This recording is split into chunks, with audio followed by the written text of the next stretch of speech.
He gave his life to save a girl in a past life. When a big truck passed them, he shoved the young lady away. If he were to reincarnate, he thought he would rather be a cherished man with a harem. It was a clear day outside. Two people were practicing fencing in a clearing that was encircled by a thick forest. When he swung his sword, the man leaped away from him. The young man scowled when the man asked if they were done and if that was all he could do. The man declared that since he thought he was stronger, it was now his turn to demonstrate strength and agility while brandishing his sword. He started to hit him, but the man grinned the blow and struck back with his sword. He was astounded that the man now anticipated his attack. He hadn't expected such a capability after all. They came to a halt. This, the man said, was not what he had anticipated from the young man. The boy did not accept his opponent's words right away.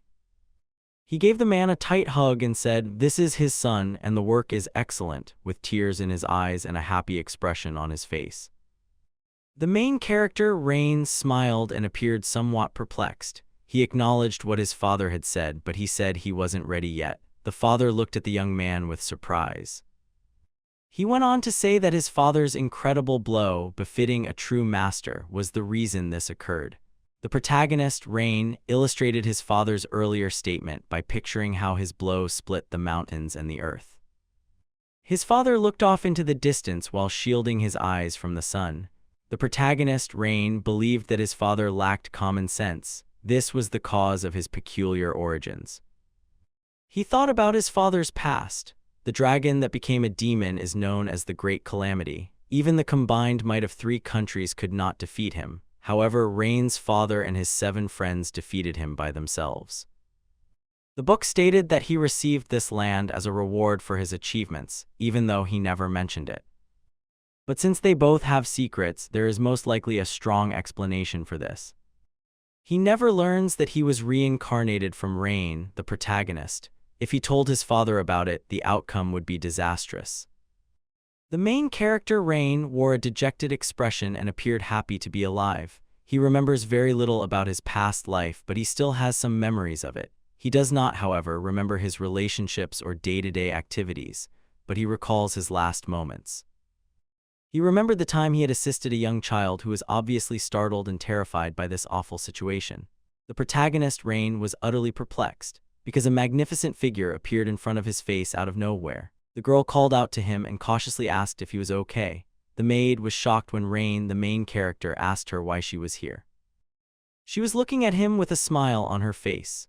The girl gave Rain, the main character, a hug and expressed her fear that something might have happened to him as a result of the roadside landslide, and that she was tasked with keeping an eye on him. She remarked that he appeared to look after himself.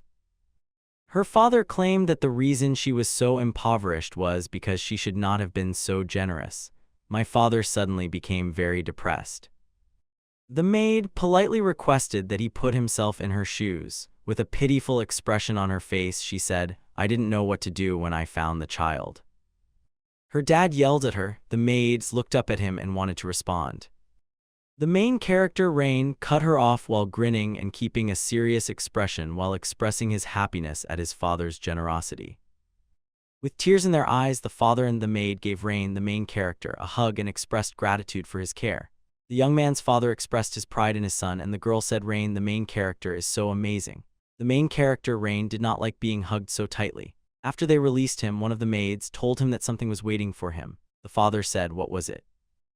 The maid grabbed him and pulled him away, telling him that he had important things to do and requesting that he come back right away. With tears streaming down his face and a displeased expression, the father extended his hand to his son. The main character, Rain, called the maid and asked if she had any work for him. He was approached by the maid, who asked him to assist with lunch and gave him directions. She asked him to pick his favorite mountain vegetables while grinning. The main character, Rain, thought the family was having financial problems.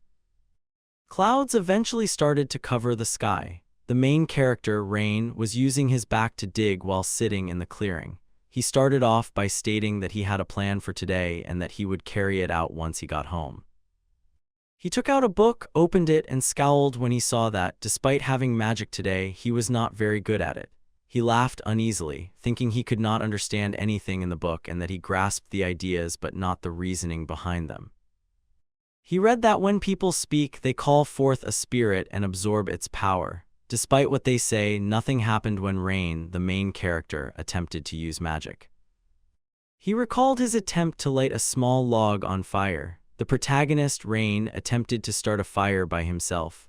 Ultimately, he thought, you can't create fire out of nothing. The bushes behind him made sharp noises. The main character, Rain, was a little afraid and wary.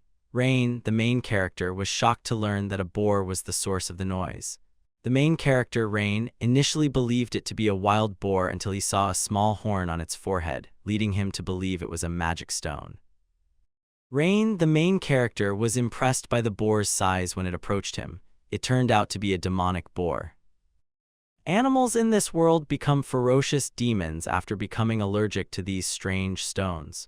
The main character, Rain, had heard numerous tales of livestock turning into demons and wiping out entire cities. Rain was directly in front of the boar.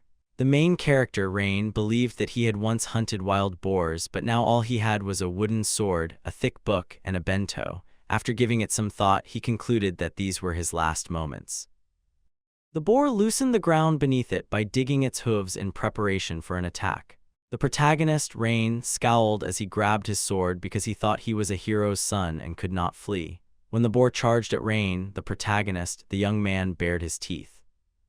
When the boar's snout hit the ground, Rain, the main character, was thrown slightly to the side. He reasoned that this was not possible.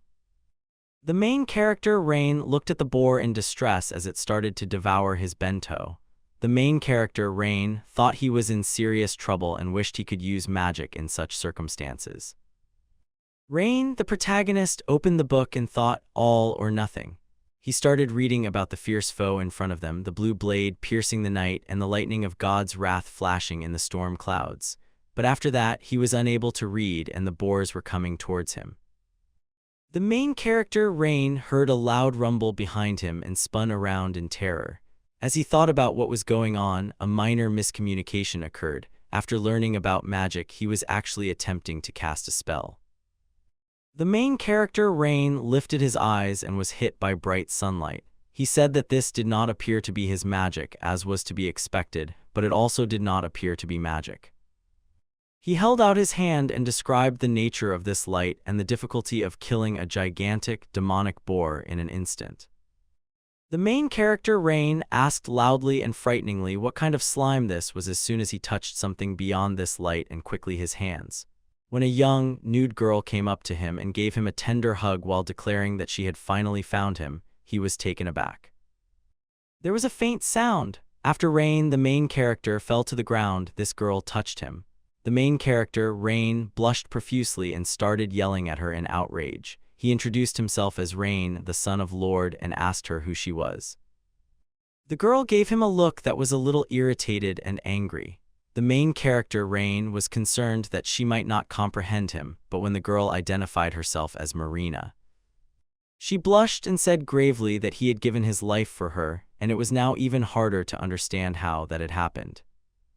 The main character, Rain, was taken aback. This, he thought, was the young girl from his final recollection of his former existence.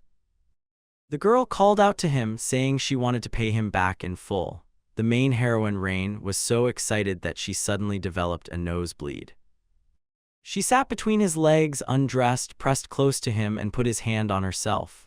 Rain, the main character, blushed a little and said, "It was dangerous but very pleasant," not believing what he had heard. She blushed profusely and started to sigh. She eventually found herself on her hands and knees, yelling that she wanted to be his. The main character, Rain, smiled at her, thinking that a teenager could not resist this. There were some loud noises in the clearing. The main character, Rain, eventually made his way back home and declared his arrival. Their maid greeted him.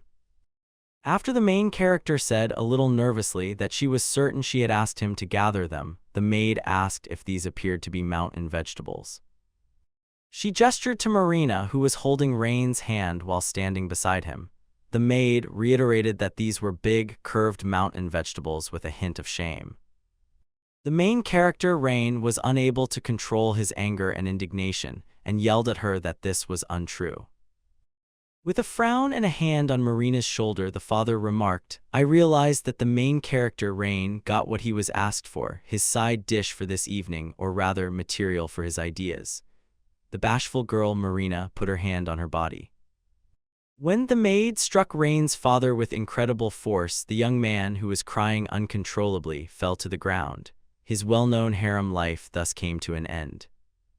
For a while in the morning, the birds perched on the tree growing next to the window chirped outside, greeting the new day. The main character, Rain, remained in bed. He murmured softly while lying beneath the blanket, then declared that morning had arrived. He opened his eyes a little and saw that it was unusually warm today, even though it was usually cold. When he saw Marina, the girl who was staring at him tenderly from beneath the blanket, he even felt pleased. She wished him a good morning and gave him a kiss.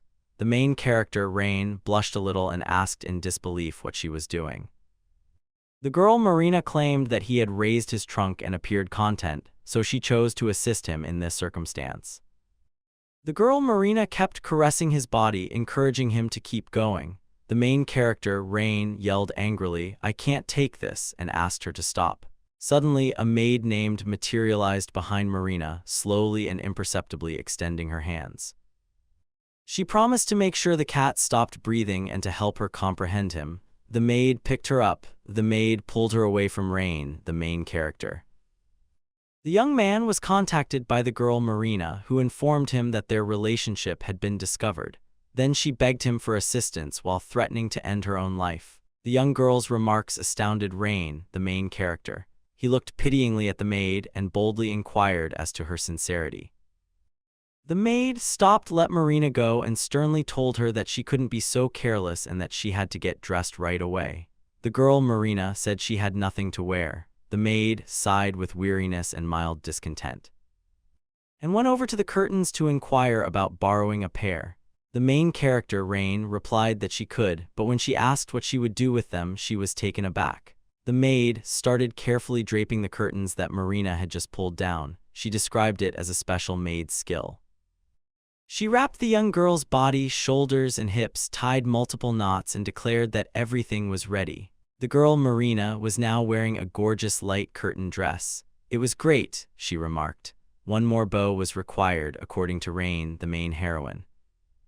The maid promised to do so as soon as she heard this and pinned a cute bow to her hair. Marina blushed and gave Rain, the main character, a small smile when he complimented her cuteness. The girl, Marina, lowered her dress in gratitude and said, "I will thank you with my body." The maid gave her a stern look and said she'd had enough. My father looked around the room and asked if he could enter at that moment. The maid apologized for keeping him waiting, acknowledged that she had already forgotten about him, and let him in. The father pulled out a chair, sat down, and asked him to pay close attention so he could understand everything. He asked Marina who she was while resting his elbows on the table and putting his fingers together near his face. The maid stood beside him and clasped her hands behind her back as he gave them a menacing glance. Rain, the main heroine, and the maid stood in front of the father like young children who had just committed a crime. A lonely girl for a long time, Marina said that Rain was the only one who had been kind to her. Rain, the main heroine, gave Marina a curious look when she said that she had always wanted to thank him for helping her once. She put her palm lightly on his chest and said, "That is why I came here after his death." With a start, the father leaped from the chair and said passionately that this could not be reincarnation magic. The father scowled and gazed at Rain, the main character, asking if he had an extraordinary talent for magic. Rain, the protagonist, was a little taken aback and questioned how this had occurred when he confronted his strong father. The main character, Rain, winced as he attempted to speak. The father muttered that everything was clear and that he had no idea. With a finger gesture, my father said, "My life may change with the help of reincarnation magic." The main character, Rain, sighed and said it was cool. The maid asked me what he planned to do with her. Her father gave Marina a tender hug. With a dejected expression and teary eyes, he said, "They will not be able to feed more people." Her father genuinely asked if she had somewhere to stay after letting her go. With a light and enigmatic smile, Marina said there was. She said that when she gave Rain, the main character, a hug, this was precisely where he was. The girl Marina held Rain's hand and gave him a hug. Slowly reaching for the young man's lips to plant a kiss, Marina declared her love for Rain, the protagonist. The father laughed a little awkwardly and repeated that Rain, the main character, was right here. The maid retorted that this was pointless. The maid called out to Marina. She turned to the maid, who told her that Rain, the main character, would be her employer and that she would be hired as a maid. Rain, the main character, was asked by Marina, the girl, if he could handle this. Marina boldly declared that she would attempt to assist Rain, the protagonist, while grinning and laughing. The young girl then proposed that Rain's room key be given to her. The father said, giving them a cold stare, that they would now go to the mountains to see how far his magic could go. They eventually reached the clearing. Birds were in the air. When he announced that it was time to start, the father asked Marina what magic she could use and said that this was her chance to show off her skills. The girl Marina declared that she was incapable of using magic while staring into Rain's father's eyes. The father looked at the young girl fearfully and asked if she was using reincarnation magic now. The main character, Rain, made a pitiful face and said that he couldn't either. The girl Marina soothed him by caressing his head. As he watched them, the father told them that there was nothing they could do and that they would learn a special magic lesson today. My father said that magic is just the power of imagination. To make up for the difficulty of envisioning something potent, they write poems that correspond to the elements. This is the secret to speaking magic. He went on to say that there are 7 components in all and that learning can be accelerated by practicing with an element that is simpler to visualize. Rain, the main character, and Marina, the girl, stared at him incomprehensibly before questioning him once more about the elements and execution. With a hint of dissatisfaction, the father said that it would be better if he woke up in a light stupor and showed them. My father says that the magical power of both hands must be combined. When he brought his palms closer together, a flame appeared between them. He claims that in order to use the magical power during pronunciation, one must visualize it. He tossed the fire into the woodland. A strong explosion that resembled a nuclear explosion nearly destroyed the hill. The father was shocked and asserted that this was somehow taking place in spite of his lack of effort. With a small whimper, he expressed his amazement at the immense power. The girl, Marina, caressed his head and instructed him to keep his nose up. As he watched them, the main character, Rain, wondered what would happen if he made an investment. The world would end at that very moment. The father eventually declared that it was their turn. After 6 months of training, it would take shape after they had first practiced combining magical power. After a while, a crystal emerged between Marina's palms. With a solemn expression, she declared that everything was prepared and froze the water in the air. My dad was amazed and said it was amazing. Despite Rain's helplessness, he asserted that she was more gifted than he had anticipated. Then he stopped and explained that Marina was having problems and that there were snowdrifts all around her. Her father looked at her with a hint of concern. Because the magical power had become out of control, he yelled at Marina to calm down. He told her to quiet her mind. His legs started to get covered in ice. My father's entire body, including his neck, was then covered in ice. His father responded that he was the only one who could assist Rain, the main character, when he called out to him in a desperate manner. The main character, Rain, gave his father an impatient glance. The father gave him a serious look and told him to neutralize them by combining magic with another element. He declared with assurance that he knew he would succeed and that he was counting on him. The quantity of ice kept increasing. The main character, Rain, thought about the ice and thought that if he did nothing, his father would kill him. Gazing at Marina, he attempted to visualize how she employed ice magic. He scowled, and the young man thought that if she could freeze water in the air, she must use an element that opposes water. He heard a call out of nowhere. The main character, Rain, clenched his hands around his stomach and declared that he would not run as fast as the girl, Marina, had instructed. The main character, Rain, turned away from her and said that he had saved her life in a past life and would do everything in his power to keep her safe. A plethora of ice crystals charged at him. The main character, Rain, scowled and brought his palms together as if to pierce through. He held out his hand and an electric net materialized. One type of static electricity is lightning. As he struggled to catch his breath, tiny lightning bolts kept moving along his arm. The main character, Rain, said that he could now after freezing in disbelief. The father came over and gave Marina, Rain, the main heroine, a hug. The main character, Rain, felt fine, he declared loudly. The main character, Rain, expressed how happy he was to be okay.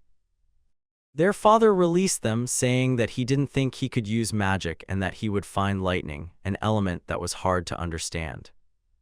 The main character, Rain, gave Marina a firm hug, thanked her, and explained that it was because of her push. The girl, Marina, did not react to anything or display any emotion on her face. She stunned everyone by falling to the ground when the young man called out to her. The main character, Rain, quickly picked her up and inquired about her health. With tears in her eyes, Marina said, "I have an incurable disease that cannot be cured." The main character, Rain, scowled and asked in disbelief what kind of illness it was and how it had appeared out of nowhere. She claimed that this illness was her favorite and that it struck Rain after she sat on his lap and took off a tiny piece of clothing. Rain, the main character, was a little taken aback and perplexed, and they both flushed. The girl, Marina, said he was the only one who could heal her, her eyes full of hope. Marina was surprised when Rain, the main character, fiercely and fearfully shielded her with his hand and said he didn't think he could help in any way. The girl, Marina, took his hand, looked at it, and said she would alter the plan so that she could now heal Rain, the main character. She started to lick Rain's finger. The main character, Rain, looked at Marina in confusion, wondering what the hell was going on and how risky it was. The girl, Marina, who was already licking 2 fingers, inquired as to whether his wounds were healing. The protagonist, Rain, was already utterly humiliated. He said it was really adorable. The main character, Rain, thought his friend Marina had lost control, so he closed one eye and turned to face her. The girl, Marina, kept licking his fingers until she turned away, called him, and asked if he wanted to be cared for too. Rain, the main character, yelled nervously that it was time to stop because his father was standing next to him. The girl, Marina, said if it were him, everything would be fine, with a pitying expression on her face. When she revealed a magical letter to the main character, Rain, he was astounded. Since the first had returned home, the letter was written on his father's behalf to reassure Rain, the main character, that he understood what was going on. He would also tell the maid named me that they would be gone all night and that he was happy to see them. The main character, Rain, was taken aback. The girl, Marina, excitedly told him to devote all of his attention to her. The main character, Rain, angrily declared that no magic originated there. This is how the main character, Rain, learned magic. The girl, Marina, started to squeeze her lustful body once more. She said that when she saw him reaching for something, she thought he was trying to crawl away, so she gave him a little choking. The main character, Rain, was a little shaky, but he didn't respond to her. The main character, Rain, was approached by the girl, Marina, who wanted to know what he thought. She gave him the strongest hug she could manage. The main character, Rain, scowled a little and said he was nearly done. Then he declared with great enthusiasm that he had been successful. There was a magical flame between his palms that turned into a true accomplishment. Marina, the girl, grinned a little and remarked that it was just wonderful while the father was giving the young man a tearful hug and saying that this was exactly what he had expected from his son. Eventually, they reached the clearing. My father claimed that both of them had reached a remarkable level of magical proficiency. The main character, Rain, thanked him. Rain, the main character, realized that he could not match Marina's level of magic proficiency. In an attempt to lift his son's spirits, the father informed the main character, Rain, that he was a skilled fencer and that they would soon engage in another duel. Suddenly, a maid named appeared from behind and ran to his father. She spoke to the protagonist, Rain's father. He asked her what had happened and if there would be a side dish for dinner once more. No, the irate maid yelled at him. The maid named, who shuddered a little, said that the first signs of the terrible epidemic had appeared in the village on their land. The father was alarmed by this information and grew a little wary. The maid tightly closed her eyes and said, "The victim's body freezes and completely dries out after diarrhea and vomiting resembling white water," according to the report. She continued, "It is a disease that kills a person within a few days." What about the healer? The father posed a serious question. She asked her for assistance, but it didn't seem like she would be coming anytime soon, according to the maid. The main character, Rain, started talking about what would happen to the villagers. The girl, Marina, gave his clothes a little tug. The main character, Rain, turned to his friend and inquired about the situation. When Marina, the girl, whispered something in his ear, he scowled and started to consider his options. He asserted that he fully comprehended everything. The protagonist, Rain, proudly placed his hand on his chest and called his father, telling him that he understood the nature of the illness and that maybe they could save the locals. The father, taken aback, inquired as to how they intended to accomplish this. Rain, the main character, asked if there was a salt zone here with a serious expression. The maid protested angrily that talking about salt at this time was improper, but her father blocked her way with his hand and told her to stop. In the end, my father agreed with Rain, claiming that there were salt deposits to the west of their location and that delivery by cart would take roughly 10 days. The father then inquired as to whether they intended to deliver it without a cart. The girl, Marina, concealed her hands behind her back. The main character, Rain, boldly declared that they would replace it with something else and that they wouldn't need it. The girl, Marina, was gathering apples from barrels, placing some on her head and holding others in her hands. The protagonist, Rain, took a seat and showed the father and made how skilled she was. The father said, "This is a brilliant trick," and asked how they were going to use it to deliver salt while giving them a somewhat perplexed look. Marina, the girl, bit into an apple and declared it wasn't a trick. She started chewing and stammering while her mouth was full, explaining that it was an easy way to deliver salt and a magical storage device. Glancing at her, her father asked her to speak in a language he could comprehend. The main heroine, Rain, explained that it would be simple to transport such a large amount of salt because the girl, Marina, had made this magical storage. If you put water and big items in it, food won't go bad and you won't need a cart. The father inquired as to how they would get there and if they would run. The main character, Rain, said, grinning a little uncertainly, that he would use something because Marina was with him, but it would be quicker to run if he were with his father. The main character, Rain, learned something.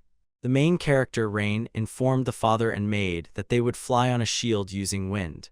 The girl, Marina, was already eating an apple, hovering on it in the air as if nothing had happened, but the father looked at him and said he did not think a shield could be used that way. The main character, Rain, put his finger to his lips and said he was considering completing a guild task close to the deposits in order to obtain the funds required to purchase salt. The maid grabbed Marina and advised her to exercise more caution. The girl, Marina, was hurting. The maid, refusing to let Marina go, grinned slightly and threatened to take on a potentially hazardous task, taking someone's life. Everything was decided, the father declared loudly and sharply. He called the main characters, Rain and Marina, and extended his hand to the side, asking them to demonstrate how they would handle such a significant issue. The main character, Rain, concurred, and the girl, Marina, kept eating an apple while requesting that they give it to them. The bright sky was filled with fluffy clouds. The main character, Rain, gave Marina a hug and said they would leave now. My father said he was relying on them. Standing on the shield, they were on a rising icy slide. The main character, Rain, inquired about Marina's preparedness. She concurred. Rain, the main character, gritted his teeth as they charged upward and forward. Marina placed her head on Rain's neck and gave him a gentle neck hug while Rain, the main character, held her firmly in his embrace. The maid and her father saw them leaving in the distance. The maid said she hoped everything would work out. The father shielded his face from the sun and stared off into the distance, observing that it appeared that their only option was to hope. The father's long hair and the cloak dangled from his shoulders and fluttered in the wind. They were growing more quickly than she had anticipated, he said. One of the maids turned to face the father and said that they ought to go to the village rather than remain here in the clearing. The father agreed with the maid that they ought to create a backup plan in case something went wrong. After a while, the girl Marina and the main character Rain ended up on the beach. The cat rested on a stone and yawned idly. According to the description, Rain, the main character, claims that a killing mission is being carried out somewhere. The girl Marina concurred. The main character, Rain, appeared to indicate that this place was peaceful by scratching his head. The girl, Marina, held the cat in her arms and touched it. The main character, Rain, turned to Marina and asked who they ought to get in touch with. The task stated that the beach invaders were causing issues and constructing nests on the western coast in order to protect the salt fields. The main character, Rain, had no idea what nests and beach invaders meant. As they strolled along the seaside, the cat trailed behind them. The main character, Rain, advised Marina to save her magical abilities for the journey back, promising to take care of it himself if it were just crows. The girl, Marina, acknowledged that she understood him. After looking into a few of the holes, including the kitten, Rain, the main character, was shocked to see how many holes there were and asked the young girl if these could be such nests. He noticed something in the depths. Huge tentacles emerged from the hole, horrifying Marina, the girl, and Rain, the main character. When these tentacles hit the ground, the cat, whose fur stood on end, gave them a fierce look. The main character, Rain, claimed that these were obviously not crows. He scowled while gazing at the tentacles. Crawling out of the hole was a beach squid. The main character, Rain, cried out in terror that it was a squid, and ordered Marina to stand behind him while drawing a sword from his bosom. The girl, Marina, nodded while maintaining a somber expression. The squid looked at them, opened its mouth, and spat ink at them. The main character, Rain, believed he could just avoid. However, when he realized that there must be a girl named Marina behind him who could be hit, he turned in terror. The girl, Marina, and the cat were safe when the ink struck the ice shelter she had built. Rain, the main character, declared with a sigh of relief that she was a master of magic and that she didn't seem to require his protection. The girl, Marina, recalled Rain's repeated assurances that he would keep her safe. She emerged from the shelter and walked up to the squid. The main character, Rain, called out to her without realizing what she was doing and looked at her in shock. The squid wrapped a tentacle around her wrist. The squid grabbed Marina's arms and legs and encircled her body with its tentacles. The girl, Marina, asked Rain, the main character, to save her while maintaining a calm demeanor. Rain, the main character, asked fearfully and indignantly how she got there in the first place. Marina said that she wanted Rain, the main character, to protect her, but she remained calm and expressionless. The main character, Rain, was enraged and gave her a fierce look as he questioned her about what she had said. Rain already had 4 beach squids in front of him. The girl, Marina, claimed that it was because Rain, the main character, was strong and she was weak. The squid took the dress's straps off her shoulders with a tentacle. When the squid untied Marina's dress, she was startled. The squid took off Marina's curtain dress when she asked it to stop. Rain, the main character, became alert and extremely afraid of the unexpected situation when she realized this. When he questioned why he had taken away her clothes, Marina flushed. The main character, Rain, was furious as he saw this and wondered if Marina, the girl, was in danger. The squid's tentacles tightly gripped Marina's arms and legs, entwining her entire body. The main character, Rain, grinned and felt compelled to assist her right away. The girl, Marina, parted her lips slightly. When Rain, the main character, saw Marina completely nude, he blushed a little. He thought that if he made a mistake, he might harm her, so he should look at everything a bit more closely. The main character, Rain, watched as the squid wrapped its tentacles around the girl's body, including her thighs. The main character, Rain, attempted to defend his passivity by claiming that he was merely evaluating the situation. The main character, Rain, was just staring at Marina when his nose began to bleed. The girl, Marina, called him and asked if he truly enjoyed this kind of thing. She bit off the tip of a tentacle that was in her mouth. Rain, the main character, blushed and turned away in embarrassment, saying that this was obviously untrue.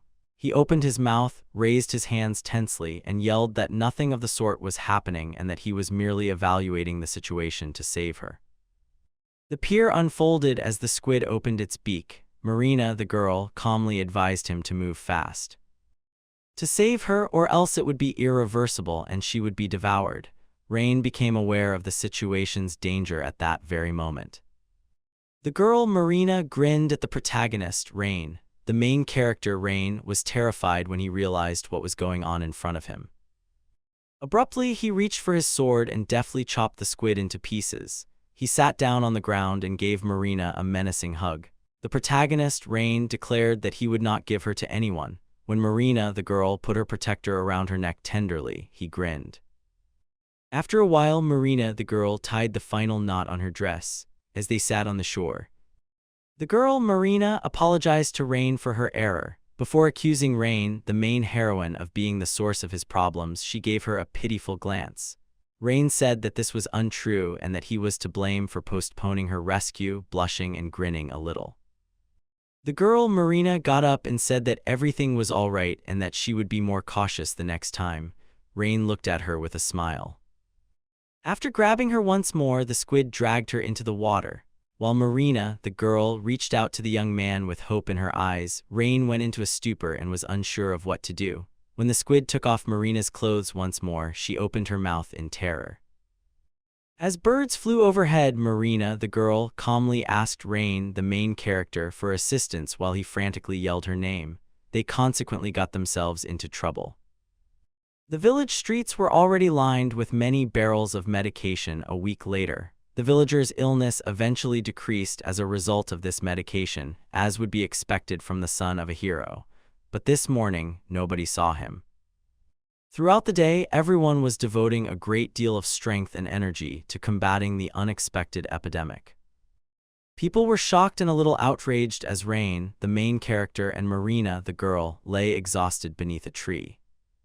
Because they were too preoccupied with battling the illness, Rain, the main character, had a nervous breakdown. The main character, Rain, appeared extremely exhausted.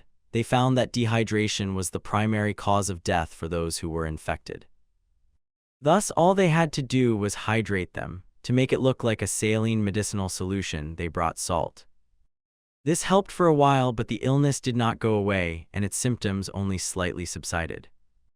And they are running low on both energy and salt. The maid was hunched over behind the counter due to a sharp, excruciating pain in her back. After a while, Marina, the girl, asked how Rain was doing. The girl, Marina, was shaking and on her hands and knees. Rain, looking weary and worn out, inquired about her health. According to Marina, she lost consciousness on her side and was not feeling well. The main character, Rain, closed his eyes, thinking that this was because she had been creating water with magic for a long time. The young man pulled on his coat. Marina told him that she wouldn't make it if she didn't start flirting with Rain immediately. Rain, the main character, asked weakly what that was despite being immobile. The girl, Marina, expressed her hope in it. The main character, Rain, grudgingly crawled over to Marina and replied, yes. Marina turned to the main character, Rain, as soon as she opened her eyes. He leaned against the tree and gave her a tender, loving hug, pressing her as close to himself as he could. He inquired as to whether the young girl desired this. The girl, Marina, gave the young man a charming smile and said that Rain, the main character, was warm as she hugged him and pressed him even closer to her chest. The main character, Rain, told her not to give him such a tight hug as he blushed and turned away. The situation became more heated when the young girl's clothes fell off her chest and his hand ended up in a risky spot between her thighs. The main character, Rain, got up and called Marina, but she didn't pick up, so he tried again. The girl, Marina, kept sitting in his arms while shutting her eyes. The main character, Rain, looked at her and thought she had fallen asleep. This must have been brought on by extreme fatigue. He also noticed that he was starting to feel a little drowsy and that his eyes were slowly closing. Light streamed through the leaves and tree branches, revealing the outline of a person with elven ears. Rain, the main character, found the sun shining through the trees to be pleasant before he noticed the elf ears. In front of him, he saw an elf girl with breathtakingly gorgeous ears reaching out to kiss Rain, the protagonist. The elf girl then let out a loud cry and fell to the ground. The main character, Rain, followed her and asked his father what had happened. The main character, Rain, gave his father a menacing glance. He held this elf close to him and said he had taken a suspicious person into custody. The young lady was shaking. She cried out for release. With an incomprehensible glance at his son, the father inquired about the suspicious individual. The main character, Rain, claims that while he was sitting beneath a tree, an unidentified woman emerged from the bushes and nearly attacked him. When the maid picked Marina up, she lowered her hands. Rain, the main character, was asked by the maid if this girl could be the reason behind everything. Rain, the main character, grinned a little nervously and looked at the maid, saying, "It didn't look like that." With a somber and slightly outraged expression, the elf girl turned to Rain, the main character, and told him that there had been a misunderstanding before asking him to listen. With a frown, her father addressed her as and inquired as to why she had approached him. Rain, the main character, yelled at her to confess while she was still being held. The protagonist, Rain, abruptly stopped and froze in shock. The main character, Rain, scowled and said, "This cannot be." He wanted to know if her father had given her the name. He asked, flinching, if this was the renowned healer San he had a mental picture of. "That's why I told him to listen to me," said with a sly smile, gesturing to the protagonist, Rain. She went on to ask if he didn't think this pose was uncomfortable. His legs were spread wide as she sat. The protagonist, Rain, blushed profusely and let go after apologizing, adjusted her dress and gave it a disapproving look. Her father gave her a serious look and said he was happy to see her. It had been a while since and had seen each other, she said as she stood up. In front of Rain's father, declared that they had not seen one another since they killed the demonic dragon. The father grinned and said, "That is definitely true. She saved him at that exact moment, so they know each other very well." The main character, Rain, looked at them in disbelief, thinking that since she had saved his father, she must be an amazing magician. With an uncomfortable smirk, acknowledged her sentimentality. Raised a finger and grinned, recalling what had transpired. Despite her ceaseless attempts to repair severed limbs and regenerate crushed organs, she expressed concern for the first time that her magical power might run out. Waved her hand and remarked it was funny when half of his head was blown off. My father grinned and remarked, "Then I definitely experienced completely new feelings." Rain had seen the 7 heroes from a distance and said they were very dangerous. The main heroine, Rain, was skeptical of his attempt to kiss him. Lily blushed profusely and said that Rain, the main heroine, had misinterpreted everything. She attempted to clarify to them that she was merely attempting to share this with him because it appeared that his mana was running low. She put her hands to her chest in embarrassment and declared that he didn't pique her interest because she genuinely didn't want anything embarrassing. Her father stood behind her and said it was time to heal the villagers, apologizing for diverting her attention. Recalling this, made a serious, expressionless face. She gestured with her hand and started chanting a spell, calling forth the wind, which pledged to help those in need by channeling the forest's healing energy. She closed her eyes and started coughing while reciting the spell. Bent over, tears welling up in her eyes, as if she had stumbled, covered her mouth with her hands and bit her tongue during the chanting. The father put a hand to his forehead, a little disappointed. Her father gave her a menacing glance and said he had never imagined that she wouldn't be able to use magic if she didn't pronounce the words correctly. The main character, Rain, glanced at her and gave her an awkward little smirk, said that this was not totally true. One of the 7 heroes is magnificent. The way she pronounces the spell is as lovely as a bird's chirping.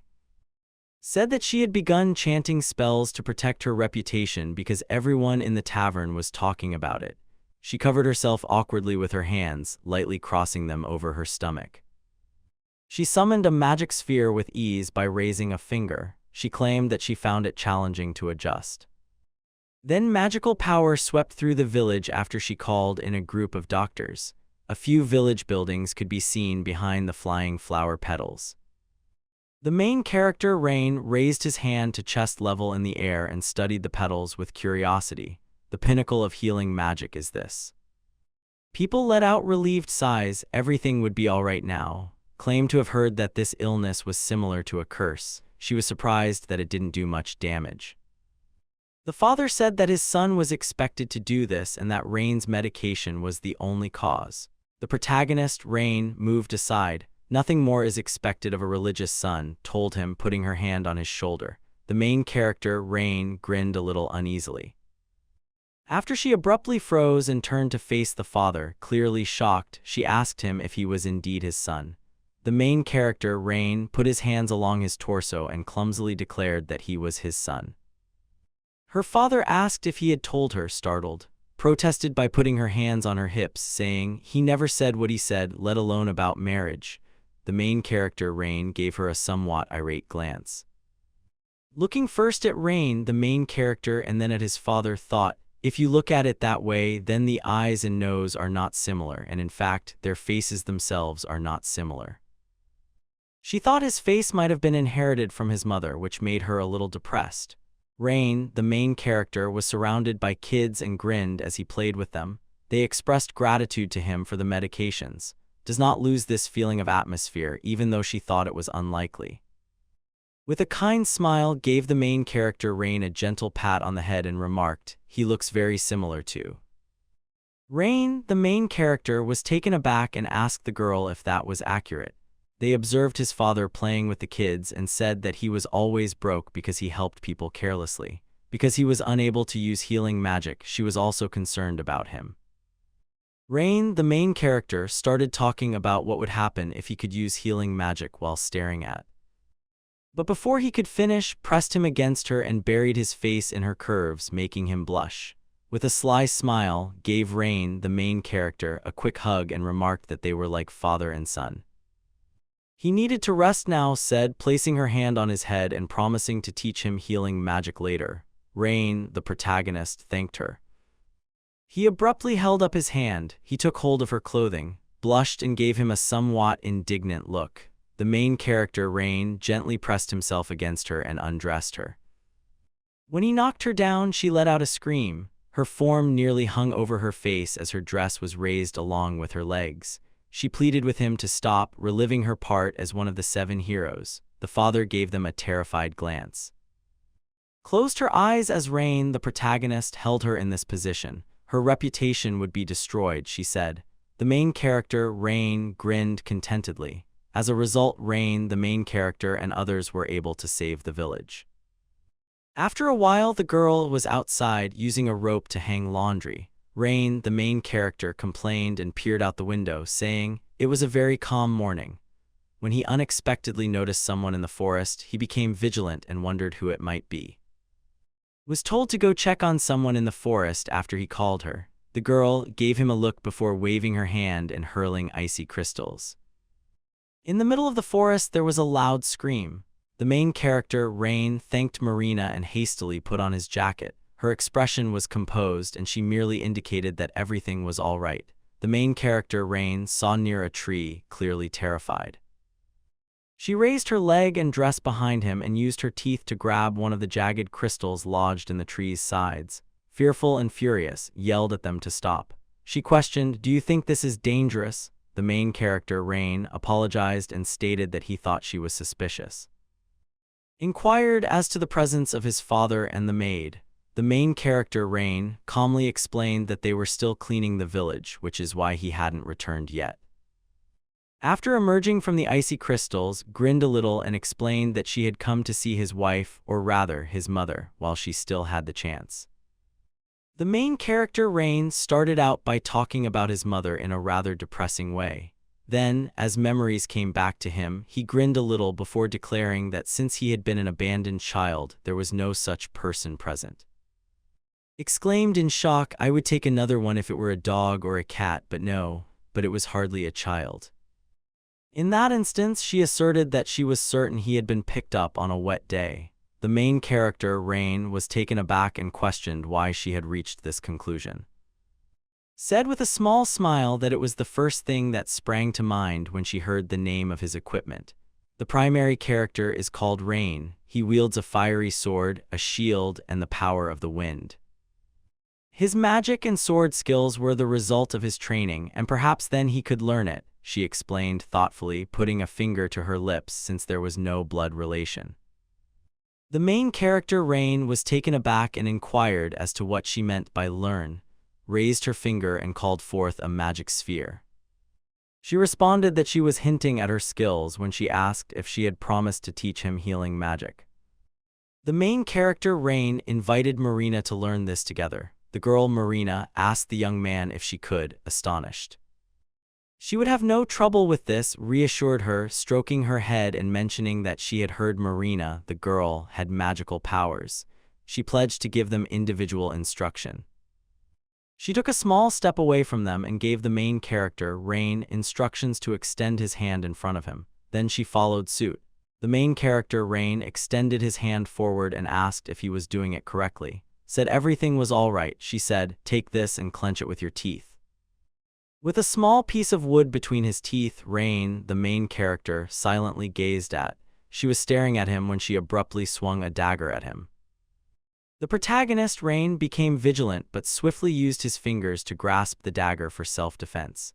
gave him a stern look and told him that defending himself would not help and that he would not be able to heal without getting hurt. The main character, Rain, scowled and requested that she hold off.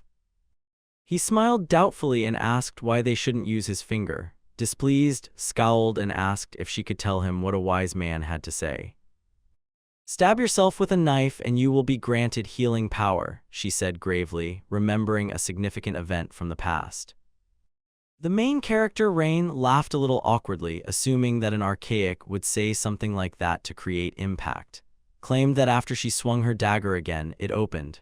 The main character, Rain, gave her a suspicious look.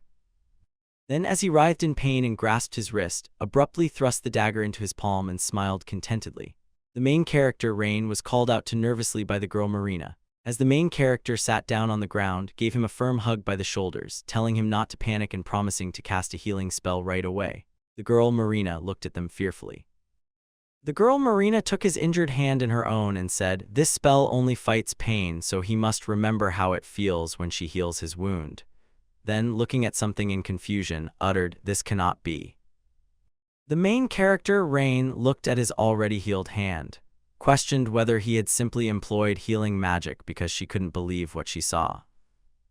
The girl Marina gave the main character, Rain, a tight hug while grinning broadly and declaring that she was amazing.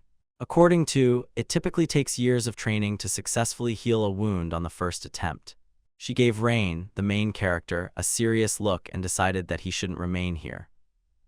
She yelled at them, asking if they would like to enroll in the School of Magic. Both Marina, the girl, and Rain, the main character, looked at her bewildered. Claims that there are a lot of students his age at the school, and as part of their education, they would both learn how to use their skills in general. When she was done talking, he opened his mouth a little. First of all, claims that this is the capacity to use both attacking and healing magic, as well as fencing, physical prowess akin to that of a holy knight, and even the ability to mimic alchemy. Furthermore, a human cannot accomplish this. The main character, Rain, looked at her helplessly and said, "This is impossible," suggesting that this was what was preventing her from doing it. He feels that you can succeed if you try, but you won't succeed if you don't. The protagonist, Rain, asserted that the hero who aided the underprivileged was a fool for making the same claim. Asserted that because he was still a child, he might have applied his abilities improperly. His blade turned the adversary into a piece of meat, and his fire magic was so powerful that it burned even the soul. The robe, which had been entirely white, turned red and black. Rain, the main character, wondered if he could be a real person if he saw someone as strong as himself, and if he was the hero or villain that he seemed to be. Asserted that the school had been established to stop this from occurring, though she was unsure. When she mentioned how many attractive boys and girls were there, blushed a little and smiled sweetly. The main character, Rain, was taken aback, but Marina was repulsed. The main character, Rain, said with an awkward smile that he needed some time to reflect. Said that since she planned to remain here for 3 more days, he would just have time. Night eventually descended. When Rain, the main character, mentioned that they might want to go there, he was curled up on Marina's lap. He then inquired about Marina's thoughts. The girl Marina turned away and vowed to follow Rain because, to her, this was her greatest passion. When Rain inquired as to whether she detested school, he smiled and said that it appeared that she did not. The girl Marina put her hand on her knees. With a sorrowful glance at Rain, the protagonist, Marina, the girl, clarified that this was untrue and that she was just lonely. Rain questioned her about what she meant by lonely. The girl Marina remembered how nobody spoke to her while she sat by herself at her desk. She said she was constantly lonely. The girl Marina stated that she thought about it all the time because she was always just observing other people having fun. A few of the girls even asked their friends to participate in karaoke with them. The girl Marina said that if Rain had been there, she would have enjoyed herself. The girl Marina remembered how she saw the flowers that suggested Rain, the protagonist, had killed herself. The main character, Rain, apologized nervously to her, saying he couldn't recall his past life. The girl named Marina remarked, "That's not the main thing." She explained that she was happy because she had always desired to attend school with Rain, blushing slightly. The protagonist, Rain, asserted that this was the cause of her peculiar response. The girl, Marina, gave a nod. She stated that she was concerned that there might be a large number of girls present, so she wanted to know. The girl, Marina, went up to the main character, Rain, and asked if he liked her and felt anything for her. As she approached his face, tears welled up in her eyes. The protagonist, Rain, declined. Reaching for her soft lips, he declared his love for her. Before the window flew open and flower petals flew into their room, Rain, the main character, gave her a tender hug around the waist and a passionate kiss on the lips. He staggered a little before Marina, the girl, asked him to stop. The main character, Rain, moved away from her. When she looked up and saw that Rain, the main character, appeared to be a predator, she assumed that he had changed into a wolf. After a while, Rain, the main heroine, turned to Marina and asked if they could emulate the 7 heroes by putting in a lot of effort at school. The girl, Marina, paid close attention to him.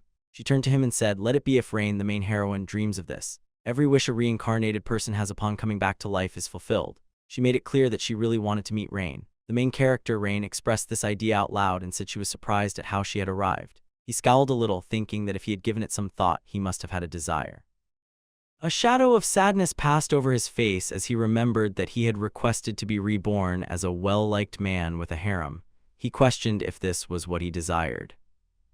The girl, Marina, inquired about the well-known harem lifestyle due to a minor miscommunication. The main character, Rain, started excitedly elaborating on what he had just said, saying that great people have a profound affection for sensual pleasures. The girl, Marina, asked in jest if he had inherited his intelligence from who was hiding beneath the blanket. This dealt a severe blow to Rain, the main character. He had already learned his lesson before he even started school. Take caution, don't go overboard. The house was approached by a cart. It was time for them to depart, Rain declared. All was well, Marina assured him. And May attacked the man and the girl before embracing them, sobbed and yelled that he was waiting for them to mature at the academy. May also started crying and warned them to exercise caution in the city, even if they chose not to drink raw water or listen to strange men. Turned to and told her that she would be responsible for keeping them safe. In response, the girl said that since she was traveling with Rain and Marina from 7 different heroes, there was nothing to be concerned about. The heroes vanished from sight, leaving clouds of dust behind the cart as they embarked on adventures and learned new things. They had to stop because wasn't feeling well. Rain apologized, replied wearily that she had never been a big fan of transportation. Rain questioned the girl about why she had chosen to accompany them. Marina innocently claimed that had an extra chromosome and was worthless, demanded angrily that Marina not be so impolite. Rain decided to put an end to the dispute, saying that they had to get on with their journey as soon as possible regardless. If robbers attacked them in such a place, the man thought, but Marina cut him off and told him to look up. The man looked up and saw the words, "Let's go." It was a shocking discovery, a gang of orcs who robbed people. Naturally, Rain and Marina were afraid and uncertain because they believed that these monsters would attack them. They heard laughter behind them as they yelled that they were unfortunate to be standing here. The girl and the guy saw a gang when they turned around. This forest belonged to their group of orc robbers. One of the girls at the front yelled. Offering pointless resistance was unnecessary. They were being held captive. The girl exclaimed that she had said this today and leaped with delight without even biting her tongue. The robbers all cheered. One of them yelled that nothing less was expected of the senior Karen. Rain gave them a terrified glance and grabbed his documents, which claimed that this forest belonged to their gang of orc bandits. A guy awkwardly interrupted the girl to inquire about their fate in captivity, because it would be beneficial to explain all the details of their encounter. Bandits with terrifying faces surrounded Karen. The girl smiled charmingly and said, they would take their food and belongings and sell the women into slavery. You won't be killed though, so don't worry. Marina and Rain came over too. The man asked if he could divert her focus for a bit. What was it? The girl asked. I need protection from an attack like theirs, Rain said, gesturing to Karen. Looked at the robber and remarked, they are the same as demons or wild animals. If they planned a lynching, there would be no issues. Went on to say that criminals in her nation could be sold into slavery and that those who were apprehended alive received gold. Rain inquired about the cost of the purchase. About 300,000 gold for one. The man recalled May's words. The girl assured him that she and his father would send 50,000 gold each month before departing.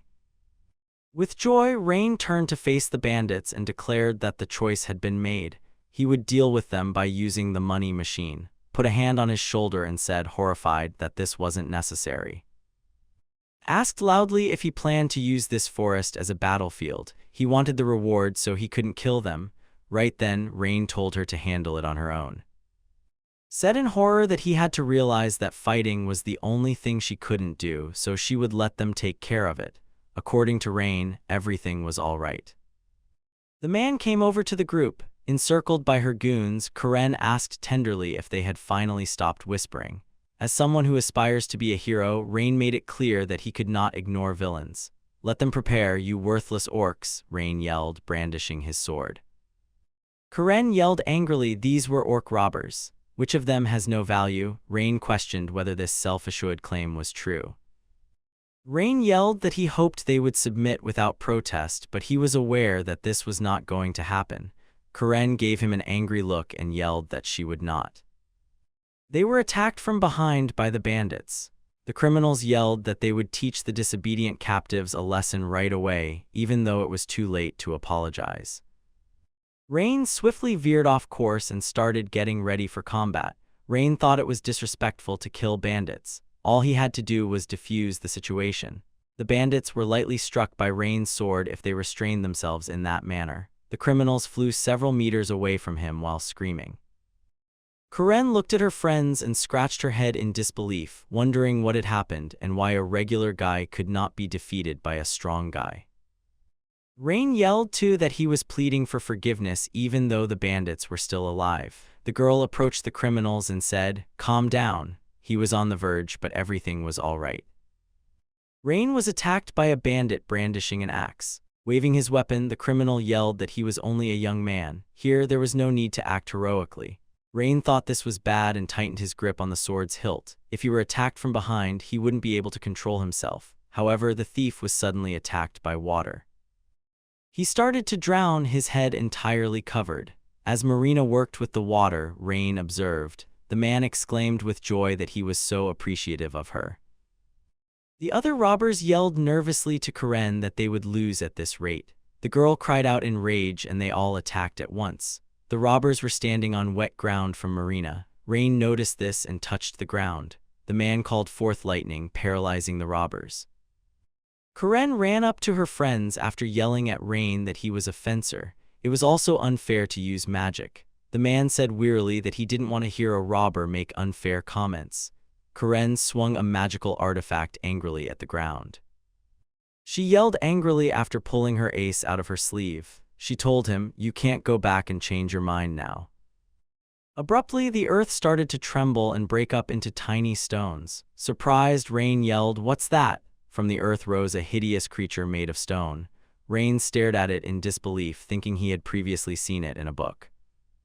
It was a dragon golem. The monster was impressed by its massive size and waited for Karen to give the order to attack from behind. They didn't think she would just give up, so Karen happily declared that she now had the upper hand. The golem lifted its foot above Karen so it could step on her. She had not noticed this, so she joyfully yelled for the dragon golem to crush them. When the girl turned her head, the monster nearly trod on her. There was absolutely no time for her to do anything. Rain was able to leap away from the threat and give her a hug. The man continued to hold the girl in his arms. He looked at the monster thoughtfully and remarked, he was more dangerous than you might think. Rain gave the terrified Karen and told her to find a place to hide her. All right, but he shouldn't be too tall here, remarked in surprise. Rain looked at Marina and yelled loudly that they needed to get rid of it. Demanding water, the girl raised her hands and yelled, I comprehend everything, Marina remarked. Marina doused the monster with water. Rain leaped to his feet, lighting his sword. He threw it at the creature that was attempting to fend off the water. Rain yelled at him to defeat it with his blazing sword. The animal started to return to the earth. The steam magical shot was too much for it to withstand. Marina hurried to give Rain a hug after declaring victory. Rain let out a weary sigh, and Karen let out a startled cry at what had just transpired. Rain stammered it was just a steam explosion. Wasn't certain. She questioned, is this fire and water magic? He was holding back, but the power was still amazing. Why did he save her? Karen asked clumsily, blushing. Rain interrupted her, yelling that if she died, he wouldn't be able to get paid for her. Karen went up to him and told him that she had to accept that she had lost this time and that she shouldn't make the same mistakes again. The girl kissed him on the cheek and grabbed his jacket. Rain yelled in embarrassment at what she had just done as she blushed. How is that? Karen asked, wincing. She was thanking him for protecting her from the monster. Marina grabbed Karen by the hair and angrily declared that lying was wrong, displaying her extreme jealousy. The girl took a knife out of her pocket. When Marina turned to face Karen, she yelled, "What is this?" Karen made an innocent face and said, "I know nothing about this dagger with paralyzing poison." "There it is," said Rain with a menacing smile. She wanted to stab someone in the back because she owed them her life. Marina angrily declared that harsh punishment was necessary. Karen, drenched in perspiration, asked fearfully what they would do to her. Since she had already apologized, she thought there was nothing more to be done. She started to experience unpleasant and excruciating slaps, which she had not anticipated at all. Karen yelled at him to stop. The man responded by threatening to keep spanking her if she didn't apologize right away, hid in the bushes and covered her ears. Karen cried out that if he spanked her too severely, it would damage her reputation in the gang. Rain innocently inquired about their worthless gang's situation. However, the girl had long realized that the man had purposefully misinterpreted the idea. Marina felt that this girl should have been punished even more severely. Rain asked if Marina had a better idea. The tentacles caught Karen's attention. Rain was astonished and inquired as to where the beach squid came from. Marina objected, saying that animals could also be kept in the inventory. "There's a cat there too." To prove her point, Marina brought out the cat. Despite the fact that maintaining such a beast was a nightmare due to its immense strength, Karen wearily declared that she would not lose. "They would have to camp here for the night," said Rain. Marina replied that there was nothing that could be done. Karen yelled loudly that she had to stop doing this. 2 hours later, standing on her knees, Karen declared that she would forgive her for everything. She hurried to give Marina a hug in return before leaving. The girl said, "Well done for apologizing, even though she was worthless." Karen sobbed and yelled that she was sorry. The squid's tentacles went after. The girl questioned Marina about the squid's approach. Their trek through the forest to the city came to an end at this point. They dealt with the terrifying band of worthless bandits and vanquished the monster. The heroes made their way to city gates. The guards noticed a wagon coming toward the city. One of the guards noticed with surprise that the wagon was not moving too quickly. His friend yelled, "Is this really an attack?" Karen stood in front of the wagon, bound by ropes. Rain turned to face. The man yelled, "It would be bad if they flew into the city like this." Became ill due to the ongoing trip and motion sickness and was overcome by a terrible nausea. They had already lost her, Marina said. The city gate was struck by the cart. The guard remarked, "You can't ride like that on a cart," looking shocked at such a risky way to operate a vehicle. Karen said, "I regret it," her eyes welling with tears. Karen took out the mushrooms and handed them to the guard. The girl said they might see them as an apology. The guard angrily asked, "Do you want to add punishment?" He is being fed toxic mushrooms by her. The guard turned to and remarked, "I don't often drop by their city." He inquired as to whether she had any relationship with the knights. The girl went over to the knights. In response, Marina stated that since she had apprehended a group of thieves, she needed a reward before departing the city. Curious, the knight inquired as to the location of these bandits, claimed that since one of them was present, she could substantiate her claims. When Marina turned to look at Karen, she was hiding behind her. The girl claimed that no one was present. Grabbed Karen and walked over to the knights. She showed them a bag and informed them that the others were there. "The storage is incredible. Anything can fit inside." The astonished knight questioned if she was kidding. "Here they are," said, extracting the bandits from the bag. She had to count now to receive the prize. The knight exclaimed in disbelief, "I heard that it was an unequal fight." In addition, the heroine's unidentified mania was anticipated. Protested that wasn't the case. Placing her hands on Rain and Marina's shoulders, declared that she had not used this magic and had not captured them. Together, they completed the task. The knight spoke in a startled tone to stop her from making such a joke. When asked him what he thought, he assumed she was kidding. This individual is his own son. He was shocked to hear the knights yell that this was not possible at the same moment. They went over too. If this were Mr. the son of, I would believe it. If it were true, it would be surprising, the knight remarked with a sly smile. Who wouldn't believe it? Said it was true while laughing.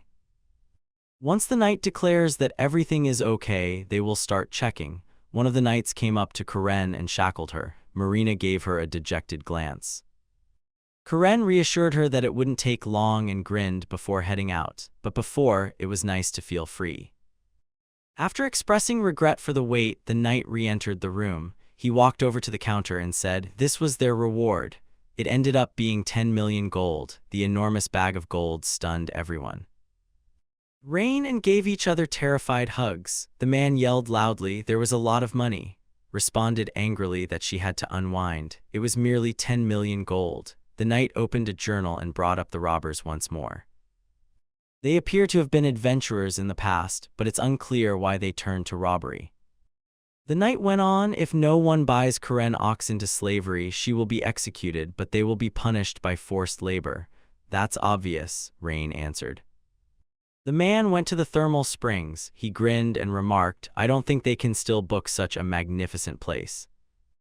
The knight was questioned by a group of people about why they let vagrants in. They went on to say that despite being adventurers, they hardly ever reserve the entire room. Yelled through the wall that adventurers typically come here after winning a reward. Rain grinned and said, it's good that they caught that group of Neanderthals. Karen leaped onto the wall and yelled that they weren't Neanderthals. He said it deliberately. Rain yelled that since he had already emerged, they could take their time.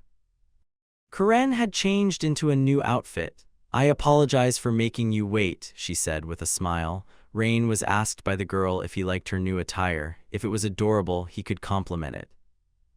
Yes, it was adorable, Rain said clumsily while petting her head. Karen smiled and expressed her satisfaction that he liked her new attire. The girl said that she had never seen such clothing and that she thought it was great, especially the new underwear. Added an AP on the head to her advice not to reveal her underwear to everyone. Karen requested that you stop doing that. Rain received an apology for keeping him waiting. The man, so there was no need to apologize. Here he is, enjoying a delicious meal. The food on the floor caught Karen's attention. She angrily remarked, I was also very surprised. Rather than even providing a chair for a slave, they gave her dirt to eat. Karen dipped her hands into the food, disappointed that it was even meat. In response, Rain said that he thought it was acceptable and gave an uncomfortable laugh. It might even taste good, looked at Karen and asked Rain why he had purchased her. He used all the money to purchase her. Rain said he felt sorry for Karen because they were going to put her to death. Rain went on to say that Marina liked her and that she didn't appear to be a bad girl. Furthermore, only they could afford to pay such a sum of money, if you think about it. Karen yelled, she's not a cheap woman, replied, then she must work off the entire amount spent. Rising from the chair, Marina put her hand on Karen's head. Karen promised that she would improve her abilities. She will eventually come to her own conclusions. His voice sounded unrealistic as she spoke angrily. Rain glanced at Karen and wondered if she had parents. I'm not sure, the girl replied with a smile. She had never once seen them in her entire life. An elderly man by the oak was the only person in the house when I was a kid. Inquired as to how she picked up human speech. After everyone had left, Karen that she received a lollipop. She decided to eat it and started talking almost right away. Told Karen that she was good for what she had said and gave her a piece of meat. This enigmatic meat would be her reward. Looked over at Rain, the girl questioned, are you going to use a slave chain? Rain remarked, I didn't think she would be so disobedient. Everything will come together, Rain and watched Karen closely as she carried on eating. Marina removed the sauce from Karen's cheeks.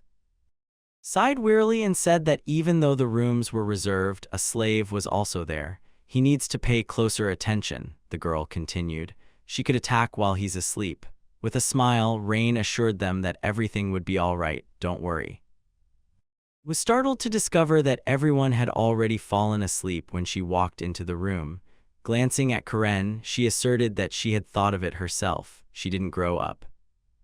Flinching, she looked around the room and asked where her bed was, because, at first glance, there was nowhere for her to lie down and every space was occupied. Looked at the floor and saw the bed that was meant to be given to Karen as a slave woman. A loud scream alerted Karen to the fact that her bed was on the ground. Karen apologized loudly. 3 days from now are the entrance exams. It was already past the entrance exam day. The heroes were exploring the city on foot. Rain voiced his anxiety-related concerns. Yes, Marina acknowledged she was also uncomfortable. Rain asked where was now. Marina retorted that she had things to do, so she had to leave earlier. What does Rain think that means? Marina, exhausted, said she wanted to ask her to look after Karen. Was not what Karen needed, she said regretfully. She started reprimanding her right away. I think it's because she is always playing pranks, Rain said clumsily. Karen said she was still able to get some alone time. Rain just had to wait for them at the castle gates, according to the girl. The man replied, no, this is not a castle. Rain continued, it was a magic school. Karen waved goodbye while standing at the gates. It was time for them to go, the man said. Karen was instructed by Marina to be a good kid and wait for them here. Raven inquired about the entrance exam registration location when they went up to the girl. With a smile, the girl told them they had reached the right place and that they now had to complete an application. Raven started inputting his name, residence, and available magic. When he took the sheet, the man inquired as to what would happen. It's okay, the girl said, adding that she would now stamp it. She gave them 2 plates. The girl claimed that the registration process was finished. This would be their exam pass. They had to be affixed in a prominent location. The girl jokingly inquired as to whether the pass could be affixed to any part of her body, while the man examined it closely. He watched as Karen gave him a piece of paper with a drawing on it. She exclaimed with joy that she could write as well. What is she doing here? Asked Rain, startled.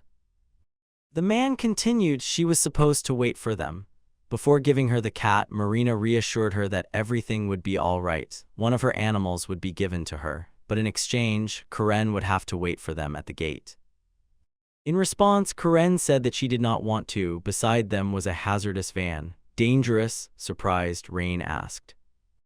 They saw cows pulling a cart as they emerged from the gate. Karen said he now realized how dangerous it was. Why a cow? Inquired Rain, frightened. A carpet was placed in front of the cart by the man. He yelled loudly that a lord of the imperial court named was present. They have to move aside. Rain surmised that she had a badge based on the clothing. He had thus also shown up for the test. Even so, they appeared to be commoners. Had they not been informed that they had to move aside? Angrily asked them. It was ridiculous that they disregarded his instructions. Karen yelled that Rain disobeys commands and hides behind him, clenched his fists and said angrily, life is not cheap for them. Interfered by abruptly showing up and loudly declaring that she needed the exam participants' attention. Stated that she was a special examiner. Soon, the test would start. Everyone was invited to the exam location by her. When Rain realized that this was precisely what meant when she mentioned that she was going on business, she was shocked. His beauty delighted every participant. They were excited for the test to begin. Karen started laughing and yelled that was doing some weird cosplay, yelled that things would get worse if she didn't go. In order to prevent Marina and Rain from even considering causing trouble here, sternly informed them of this. Everyone needs to proceed to the exam site, yelled. Even so, everyone was still in awe of her abrupt change. Rain expressed surprise that the exam would be held in an arena. What will they do, I wonder? There were, after all, a lot of people present. Marina reassured him that Rain would take care of everything. Says that if you behave normally, everything will be all right. Rain sensed irate stare. Was standing beside a massive doll. The exam is about to start, she yelled. This doll is a living thing. The magical power of each person will be measured. Went on to say that if you struck the belly with magic, stars would emerge from it. They might employ their strongest sorcery. If the exam receives more than 3 stars, it is deemed passed. The girl yelled loudly, "They may start." A man moved forward and started calling forth fire, saying, "Hellfire, rise before their eyes and burn the enemies." He threw multiple fireballs at the doll. When the mannequin's torso was struck by the strongest fireball, stars started to fall from the doll. "This is really cool," someone exclaimed in awe. 4 stars poured out of his mouth right away. In the stands, Rain and Marina observed the exam as well as the other competitors using various forms of magic. The man questioned why they were employing such an odd spell. In shock, Marina remarked, "I don't know, but it sounded disgusting." Overheard them talking and remarked, "That's how nobles pronounce spells, and because they are common people, the general public just cannot comprehend this." He does, however, acknowledge their worthlessness and vileness. He will use genuine magic that is inaccessible to the average unhappy person. The man entered the arena and loudly proclaimed himself the rightful heir of the empire's top official. Was his name. He started yelling and waving his arms to call forth the wind and destroy the adversaries in front of him. Stars poured from the doll when the wind struck it. 30 stars appeared out of nowhere, and someone exclaimed in shock, as one might anticipate from a dignitary's air, "He is exceptional." Clenched his hand as the wind started to hit the doll more forcefully. People started yelling that this was dangerous. It was time for them to go. Everyone was protected from the wind gusts aimed at them by Rain and Marina. With a sigh, Rain conveyed his anxiety. He was unable to avoid and defend himself from the strongest air currents that could hit a large number of people, so he had to slash. Rain claimed that such a challenging attack even slightly alarmed him. Even so, the girl continued to admire his skill with a blade as she adjusted her attire. The man looked at and asked if he did this on purpose. Marina angrily remarked he was definitely aiming at them. The girl turned to face Rain and instructed him to head straight to the arena. The man replied awkwardly, "All right, he is going." Was asked by Rain if he could wield a magic sword. "He can't," the girl answered. "This is not a test of his swordsmanship, and magical skills are crucial." One of the guys asked him if he wanted to use a magic sword while laughing. Despite this, he was not religious. They claimed that out of fear, he drew the sword. It was a horrible experience to bring a sword to a magic school. When Marina heard what they had said, she became enraged. The girl whispered to him, "Rain must gather magic in one hand. She thinks he'll be successful." With assurance, Rain promised to give it a shot. Standing in front of the doll, Rain thought, even this cannot be done at full strength. He has to aim with one hand and do everything smoothly. The damage needs to be kept to a minimum. He was calling forth lightning, Rain yelled. Lightning struck the doll, threw it back, and smashed it against the wall. The lightning beam then traveled a great distance from the exam location. Observing his outstanding performance, Rain awkwardly inquired about the number of stars he had earned because no one had ever done so in the arena. Black smoke burst out of the doll. Everyone exclaimed in awe that something like the Milky Way had materialized, but Rain had no idea what that meant. He was given about 10 billion, said thoughtfully. Rain was shocked and asked how many she could count. The girl acknowledged that she had attempted to measure it. A whole cosmos appeared, that is, 1,000 trillion stars, which indicates that this is an amazing exam score that no one has ever attained. Came over to the wall that had been destroyed and said that she was shocked that his son had destroyed the school. Rain responded wearily, asking her to stop bringing up his father. Everyone in the room was genuinely amazed when revealed that one of the girls blushed and claimed he was son. The girl declared that she would raise her hand next, since this doll was the last one, told her not to break it. There were rumors in the crowd that she was probably capable of something because she was friends with the hero's son. Additionally, the girl's magical abilities were intriguing. When Maria used her power, the doll's eyes fell out. With a loud cry, described the kind of magic that had been employed. They did in fact pass test. When Marina was younger, she was harassed by 2 boys. The girl was crying when one of them asked her what she really heard. His friend questioned Marina about her parents' absence. Marina started crying because she wanted them to stop bothering her. A man ran out with a sack on his head. He struck the two thugs with all of his strength. The boy yelled, "They can't harm Marina. They won't be spared by the masked hero." When the hooligans started to flee, one of them yelled that it was the second orphan.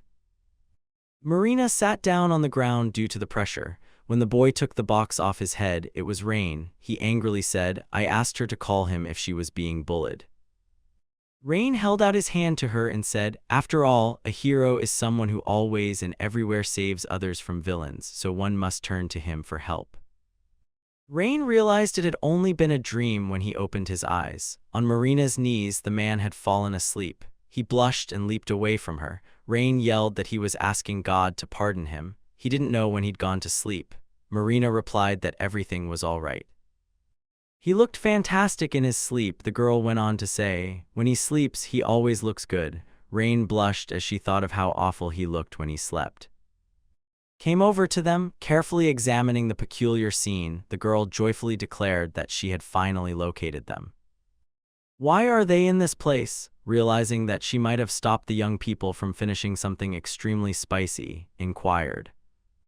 "Nothing, Marina." Naturally, she was upset that she hadn't been able to complete her plan and get closer to the guy. Claims that the chief examiner declared that an interview was scheduled. Rain let out a startled cry when it was time to start. Looked at Marina's nude attire and said, "One cannot walk around like that." "I felt at ease," the girl remarked. Grabbing Marina, pulled her toward herself. She claimed that she was unable to give the girl her clothes despite her desire to do so. Glanced at Rain and suggested that he go to the hall. According to Rain, everything was all right. When he walked into the hall, he was perplexed by the ridiculous hero mask he was wearing in the dream, which he believed to be a very strange dream. When the academy's head emerged, he expressed regret for the wait, but it was now time to start. He glanced at Marina and asked her who she was. Rain and were seated next to a girl dressed like a shark. Startled by such an absurd costume, the head of the academy asked, what was she doing dressed like that? "The costume she borrowed from the theater was the only one that fit her," muttered. "Why didn't she give her something from her own wardrobe?" the head inquired. His clothing was too small, according to Marina. They were too small to conceal her figure. The head continued to stare at the two young girls, who were a little uneasy in confusion, and told that he understood the situation. They could now go back to the test. The academy's head loudly declared that everyone had passed the practical exam. The goal of this interview is to choose 7 applicants for the scholarship. He went on to say that not a single person had fulfilled the requirements since the founding. He was surprised that 3 people died at the same time this year, so he would like to ask them a question. Since the academy must be aware of this, the head inquired as to how they intended to employ such potent strength going forward. Got out of his chair and held up his hand. He smiled as he started to explain that this issue might prove to be too complicated for the average person. The man went on to say that he ought to respond first. Cleared his throat and said, everyone knows that his family, the Grand Duchy, grew into one of the 3 great duchies. Went on to say that they had come this far in a single generation because of his father's extraordinary intelligence and hard work. It is not natural for him to use invisible magic. The man said that his father's rigorous training was also to blame. He will therefore be responsible for upholding the reputation, just like his father did. His contribution will be very beneficial to the aristocratic company. The head glanced at and expressed gratitude for his response. His goals for the future were made clear in this outstanding speech. Of course, because he was an aristocrat, retorted, raising his chin with pride. The next person was asked to explain by the head. Raising her hand, Marina got out of her chair. Marina blushed and said that her only desire was to be Rain's girlfriend. Thought wearily that she was still breaking the rules. The startled head inquired as to why she had chosen to transform into a shark prior to that. Marina was stopped by Rain, who yelled at them to ignore her. Rain started yelling and waving his hands, claiming that there was no special significance because Marina would always be by his side because she was already his servant. According to Marina was expressing her wish to be Rain's assistant. The head said, Who do you want to be?" he asked Rain. With a trembling voice, Rain declared, "I want to be like my father.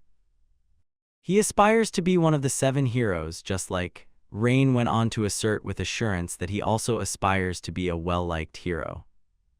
The head of the academy examined the man closely before asking Rain to respond to one more question that, at this point, piqued his interest. This turned into an unimaginable confrontation when the Academy's head questioned whether his will would change if the 7 great heroes faced off against one another. When Rain found out that he and his father would turn against the 7 heroes, he was taken aback. Rain was too tense at the time for Marina to call to him, interrupting his thoughts. Rain boldly declared that despite his father's opposition, his will would not change because he must always pursue his objective. In the end, a hero is someone who consistently and everywhere defends others against evildoers, even at the expense of his own comforts and preferences. Marina gave Rain a happy hug and exclaimed that he was fantastic. Because he was pleased with what he had said, the man grinned and thanked her for her comments. "These are words from his former life, right?" Curious, Marina asked. Reluctantly, Rain said that they probably were. He heard them in a dream today. They were now persecuting him, yelled angrily. "Did all these arrogant remarks originate from a dream?" angrily asked. Giving such individuals a chance to succeed is foolish since it appears that this is the extent of their potential. These 7 exceptional heroes might have been present when the demonic dragon attacked. Questioned if that was the reason they ran away as soon as they received the prize, Rain grinned and clumsily stated that he didn't think that assumption was accurate. "What happened?" asked him angrily.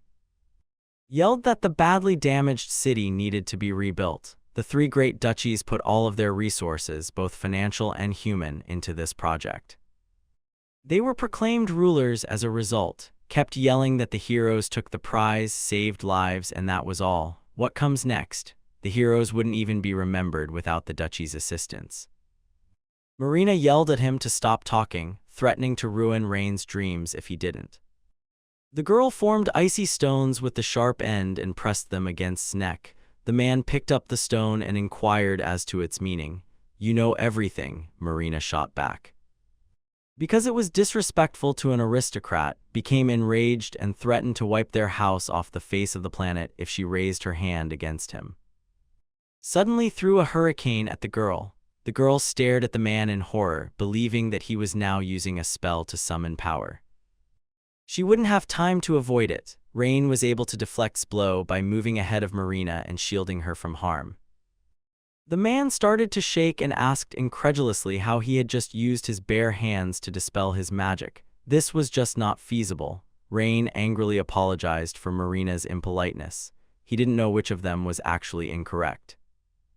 Rain grasped his hand and gave it a firm squeeze. Staring at, Rain declared, "This power cannot be used against allies. Protecting loved ones is essential."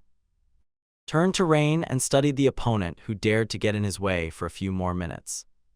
Stood between the 2 men after yelling that was sufficient. The interview was still ongoing. "If there is something to talk about, you should hold off." She pushed them apart after saying, "Let them now return to their place." Because her lower body felt both cool and warm at the same time, Marina was unable to comprehend what had happened. Along with his assistant, the head left the hall, was informed by the head that it was time for them to depart and that she would be responsible for the remainder. Karen was at the gate when Rain arrived. They were back, Rain joyfully shouted to her. Karen inquired as to whether the test was finished. The girl turned to face Marina, dressed as a shark Cerberus. Karen cried out in fear at Marina's newfound coolness. Holding Marina by the hand, she claimed that could be knocked down in this manner. Rain had already knocked down, Marina said. Karen yelled for Rain to teach her how to beat as she flung herself onto his shoulders. "I think it would be hard for Karen to do this again," Rain retorted. They went back to their house. The main character's day came to an end at this point. They made it through the trial. They also vanquished one of the 7 heroes.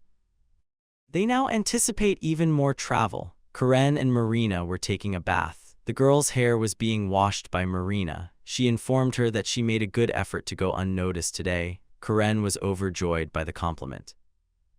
Marina glanced at the ornament Karen wore around her neck. The girl touched him.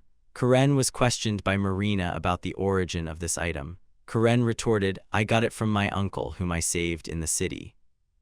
With a serious expression, Marina inquired as to what that meant. She needed to clarify.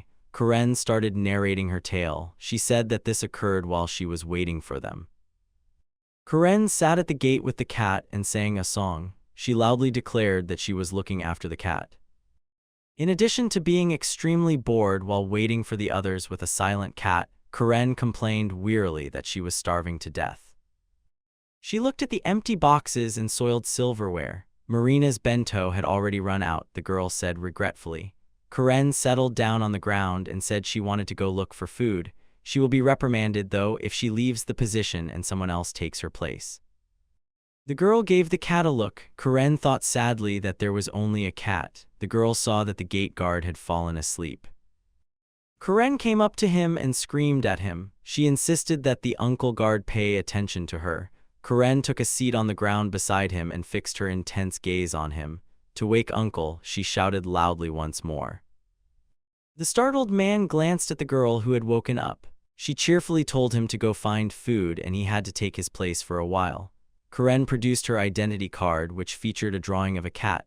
With a charming smile, Karen asked if he could hold the identity card. The man accepted the piece of paper even though he had no idea what the girl wanted from him. He just wanted to sleep. Karen began to flee, but as she went, she yelled that it was a request. As she strolled down the street, she observed the people who were rushing. Karen acknowledged that she already felt guilty about leaving. Karen paused and said she was certain she was lost. The cat leaped onto a box and landed on the wall. The animal started meowing loudly to get attention. Karen gave the cat a terrified look and yelled that she had to go back. This was a very dangerous place. She leaped onto the box and slowly made her way up to the cat. Karen scaled the wall to get the cat. She joyfully exclaimed that it was high and that everything was visible. From here, she would surely find something. Karen kept yelling that there would definitely be food there. They ought to enter. Karen took the cat for a stroll down the street. Karen remarked with admiration, "There are so many shops here." She paused at a store and started examining swords. Karen went on, examining various bottles and herbs. They carried on walking. Regretfully, Karen claimed that it was merely inedible and expressed an even greater desire to eat. Karen went up to a clothes store. She put her palms to the window and remarked admiringly, there was a shop for princesses. It had a really cool appearance. She couldn't stop admiring the dresses when she smelled something delicious. Karen sniffed it and exclaimed with delight that it was the smell of meat. She started looking around and came across tables.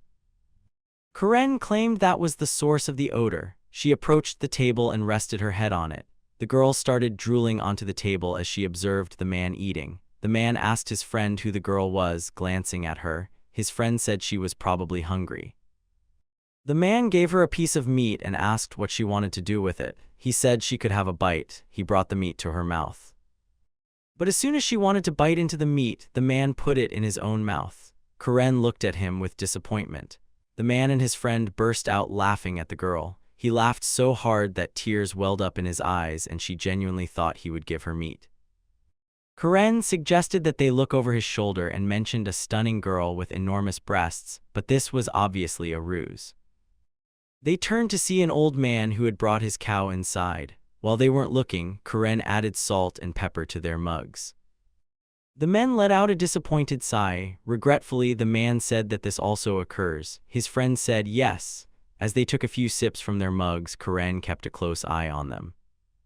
The drink was spat at one another by the men. Both of them were drenched. The man furiously demanded an explanation while wiping his mouth. Karen started dancing and laughing uncontrollably. "They are dangerous guys if they like to unwind," Karen yelled loudly. She laughed even more as she said, "They should have seen their faces now." The men looked at her angrily, believing her to be terrible. She would no longer be able to fool them as easily. One of them yelled. His friend yelled that she would be accountable. Karen yelled her apologies before starting to flee. The men chased after her, yelling at her to stop. Karen protested that she would not give up. When Karen turned the corner, her pace increased even further. "This slave irritates them," the man yelled. "We'll never let her go. They'll apprehend her." "Those who bully people are bad," Karen yelled, turning to confront them. let them catch her if they can. The girl crashed into someone while screaming in agony. She sat on the ground and massaged her bruised head. She looked up at a large, fully concealed man. Karen made an effort to see him. The man and his companion came to a stop. With a smile, she asked Karen if she had anywhere else to go. His friend asked the girl if she wanted them to be her masters. The man asked his friend, "They will teach him how to apologize properly." Karen yelled angrily, "The rain wasn't as bad as they were. Since they are wholly unworthy of it, they are not even required to evaluate themselves against him." The man then turned to face the man seated behind Karen. He asked the man who he was. His friend questioned him about why he forbade them from taking the girl.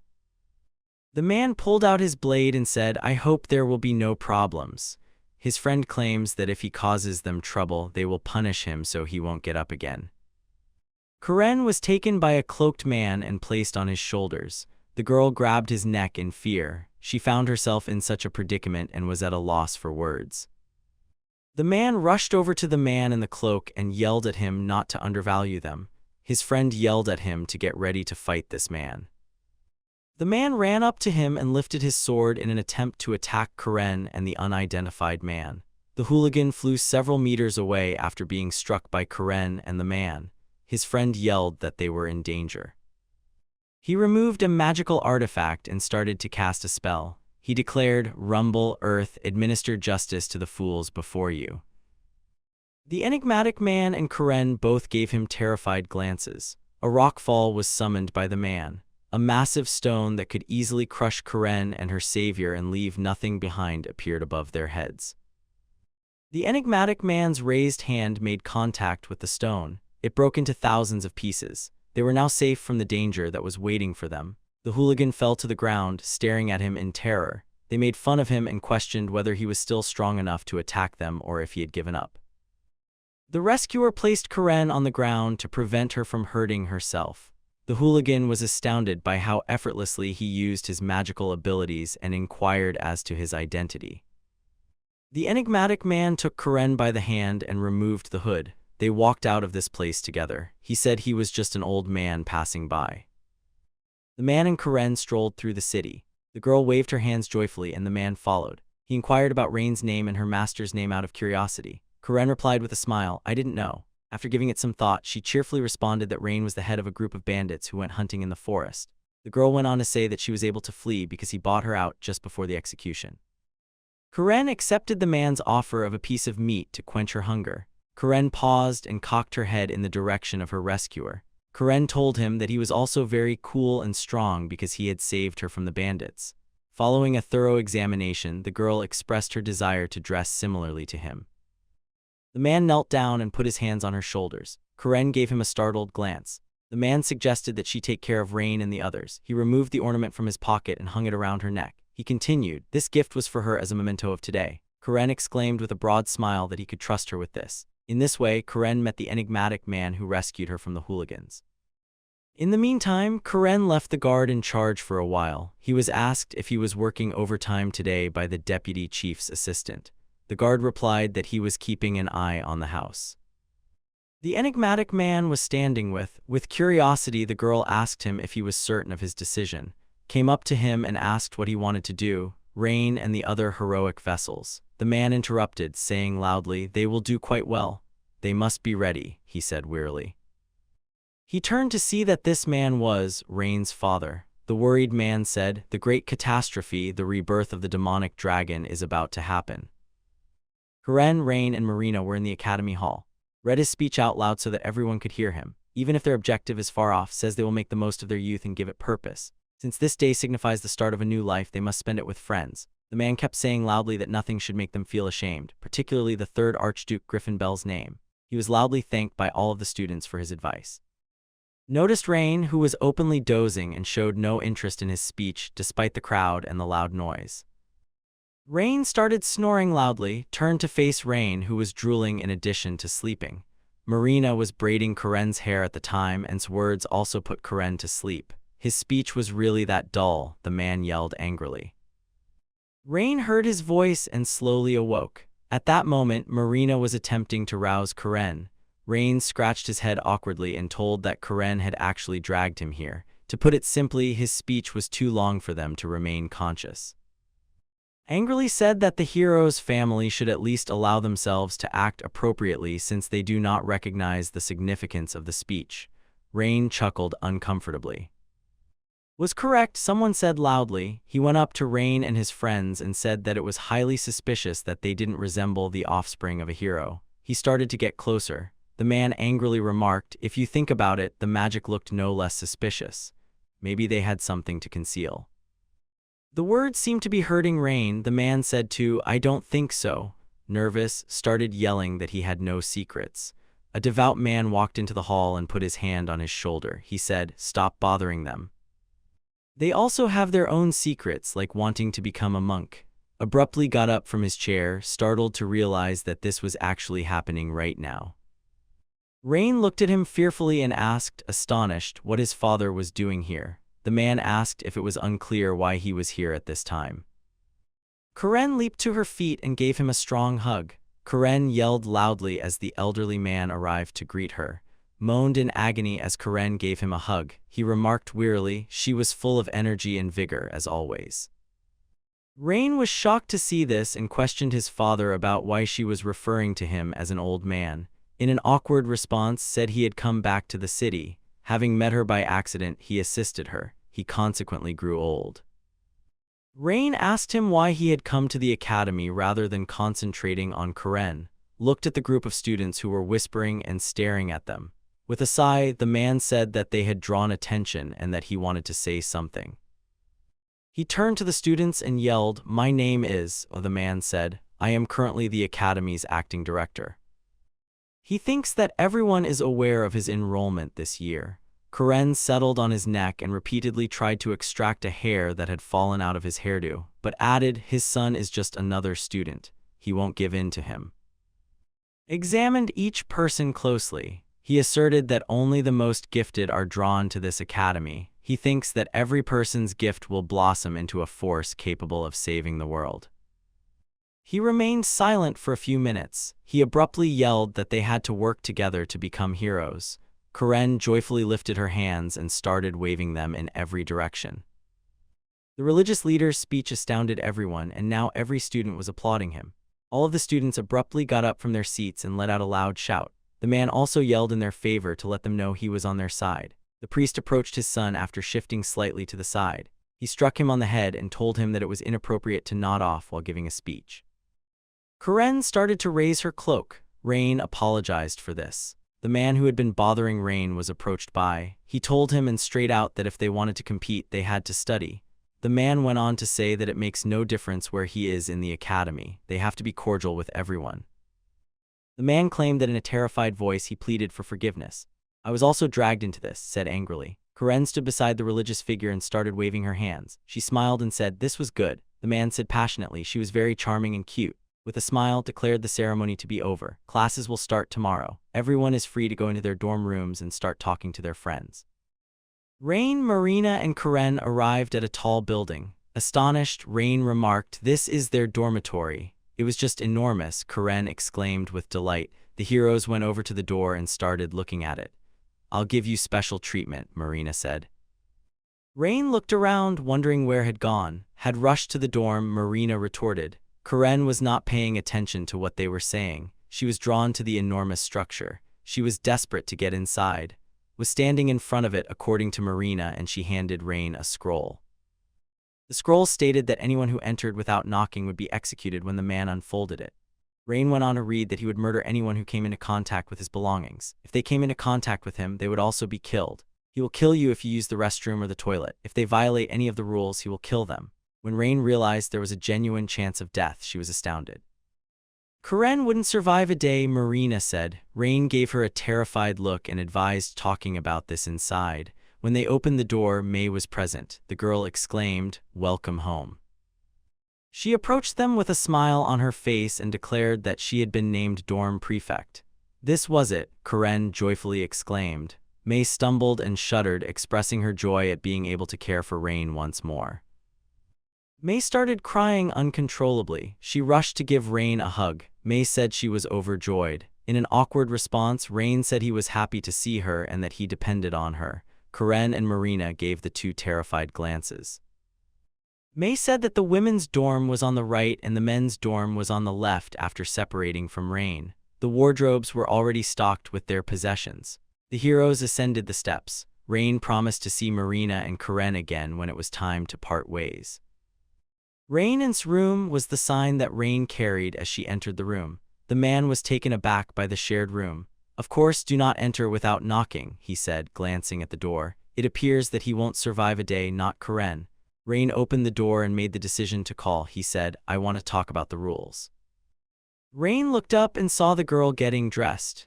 Rain blushed and shut the door. He yelled that he was in need of pardon. It wasn't the right room for him. The man stood for some time before asking, stunned, what had happened. Rain walked over to the sign and took another look at it. He hesitated before saying that everything appeared to be all right. Additionally, this was the dorm for men. When she opened the door a little, Rain said he would come in. He glanced around the room, but nobody was there. When he realized there was nobody, the man let out a startled cry. Rain stripped off and placed his belongings on the bed. He said maybe he was just exhausted. "This was just unthinkable," the man remarked as he made his way to the closet. When he opened the wardrobe door, he saw. Rain stared at him in shock, wondering how he could comprehend this and why it was in his closet in addition to his possessions. A knock on the door was heard by Rain. The person at the door said he was on his way to Mr. Maggot was his name. He wished to apologize for what had happened during the ceremony. He was drawn inside by the rain. The door is ajar, thus, if you are going to, such a ridiculous circumstance confused the man. Took Rain by the hand and dragged him into the closet before heading out so Maggot wouldn't find anyone in the room. Maggot asked Mr. what he was asking as soon as he walked into the room so that he could ask him. The man started looking around but found no one. He was taken aback and wondered why nobody was there. It was getting close to evening, so May invited all the guys to dinner. As a result, the maid consistently made delectable meals for each of her clients. She was approached by Marina and Karen. "Where was Rain now?" the startled girl inquired. When he made the decision to take a bath, Marina intervened. In actuality, Marina froze Rain and set it on the dorm roof. This is precisely how our hero's adventurous lives at the academy started. It's a new day. It has been a full month since enrollment. They adjusted to the new life bit by bit. The Academy of Magic is the most esteemed institution in the realm. Because the majority of the lessons are focused on magic, Rain's grades are lower than Karen's. The man glanced at his sheet, which had all of the assignments highlighted in red, with sadness. Karen danced beside me because she got a good grade. She examined Rain's poorly graded report card while seated next to him. She read everything attentively. She clarified why he couldn't finish even the simplest of tasks. What did he not understand? Marina asked. The girls then got into a heated argument in an attempt to determine which of them had treated Rain better. Seeing what was going on between the girls, said that it seemed like they even got along pretty well. She would make an effort to explain the circumstances. Rain chuckled uncomfortably. They stepped out into the hallway. Curious, Rain asked what had happened to bring her here. In response, the girl said that the procurement department had just called. They planned to give a slave to the scholarship recipient at the ceremony, even though they couldn't agree on the time. They could now go get him, continued. Rain asked, surprised to receive another slave, but he already had Karen and didn't require another. Pointed to Karen and said they could just swap her for someone else. Rain was asked by the girl if he disagreed with her plan to change Karen. Karen cheerfully pulled out her report card and said she is talking complete nonsense. Karen's grades are higher than Rain's. The man gave her a furious look because he was unhappy with his grades. But Rain turned to face and declared that he had accepted her offer. Happily replied that he had been of assistance to her. Karen questioned him about why he wasn't taking this seriously right now. No, of course I would not exchange her for anyone else, Rain yelled after glancing at her. He is lying, yelled Karen. This captured his face. They went into the store. Among the girls, one had ears. She gave him a cordial greeting. The girl asked what they wanted to purchase. Everything they required was there. The salesperson immediately declared that she did not have such products after suggesting that such a company required special contraceptives. It wasn't about that, Rain retorted.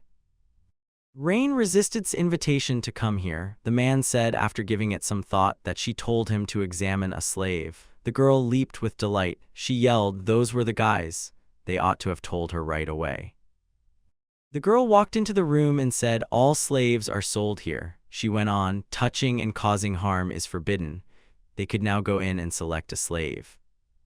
When Rain and his friends entered the rooms, dozens of slaves gawked at them. The girl said she would be there. If they needed anything, let them give her a call. Karen pulled at the man's jacket sleeve. Rain turned to Karen, who went up to a big man. Karen didn't think he was a bad choice. The man was greeted by Rain. The man cast a suspicious glance at Karen and the other man. "Why should he take such a slave?" yelled Rain at Karen. "Then give this slave to me," the girl angrily retorted. The man came over to her and told her to confidently put him in his proper place. Marina told Rain that there was a boy present. Rain remarked wearily, "He said he had enough slaves." Rain turned to see a large dog beside Marina. The girl took out a piece of paper and declared that she had already signed the contract. Was the name of the dog? Rain pondered if it was merely a pet. The man came over and said angrily that Marina had already given him a name. Karen exclaimed with delight that the dog was enormous. Maria revealed to Rain that she also gave a name at the end of the transaction. With a terrified expression on her face, Rain asked if she had already selected a slave. Nearly everyone in attendance was taken aback when showed off a tall, attractive slave named and explained why the deadlines had to be changed. After finding a cozy spot, the young girl made the decision to stop worrying and eat lunch in order to decompress. The girl opened her lunch and started to eat. The dog approached her and she attempted to chase it away. The girl thought that the true purpose of their presence was to test their ability to observe. She was always convinced that there was only one special person among them who would be perfect for her future aspirations. One of the slave girl's shoulders was touched by Marina. She said that Rain ought to pick her. Curious, the man inquired as to why she was the one. Was she truly endowed with extraordinary power? Marina pulled Rain closer to herself and remarked, "It was very pleasant to hug her." Rain replied wearily that he now understood everything. He went up to the slave girl and begged Marina's pardon. Rain wanted to know the girl's name. The girl was shaking in terror. She answered clumsily that she didn't have a name. She was usually just asked to come over or do something. Rain saw the numerous scars on her hands. The man knelt in front of her and grinned broadly. Rain questioned her about how she ended up as a slave. The girl replied that she had been abandoned when she was younger. It seems like a very long time ago. When her mother took her, she was employed by a construction company. She was the chance to try. The girl went on to say that she was also ignorant of magic appropriate for this role. Ultimately, she sold her as unnecessary and paid a low price for another slave. The girl squeezed her hand tightly and muttered that she was white too. Curious, Rain asked what meant. Given that her hair was white, why did she say that? The girl questioned what this meant and why it was so significant. Claimed that she was a member of a lower race. They assert that having white skin and hair is an obvious indication of their extreme weakness and incapacity. This was the only explanation, Rain said with a smile. His joyful expression startled the girl. With a sigh, Rain admitted that he had also been left behind. The man went on to say that on a wet day, his father picked him up in the mountains. Because he was raised by him and feels equal to his peers despite their different origins, he is a scholarship recipient. Rain questioned whether it was possible to talk about her in that way without considering anything else when talking about lower races. He grasped the girl's hand and inquired as to whether such injuries could be sustained without effort. Sadly, the girl responded that scars only repel and that her request for an apology should be ignored. Rain claimed that was her way of thinking. However, he thought it was fantastic since they were her hands. The girl flushed and clumsily thanked him for his comments. Told Rain that taking her would be incredibly stupid on his part. Rumors that he had been abandoned, according to, were not enough. Those weren't rumors at all, Rain protested. He was named Rain because his father picked him up on a wet day. Rain went on to say that although they don't discuss it much, that doesn't mean they're trying to hide it. The man turned to the ashamed girl and said awkwardly, he still had enough slaves before the agreement. The man unexpectedly trodden on mayonnaise. The girl yelled angrily, he spoiled her goods. The slave girl was completely covered in mayonnaise. They would be even after he signed the contract, she said with a smile. Rain was taken aback and inquired as to what, but he remained silent.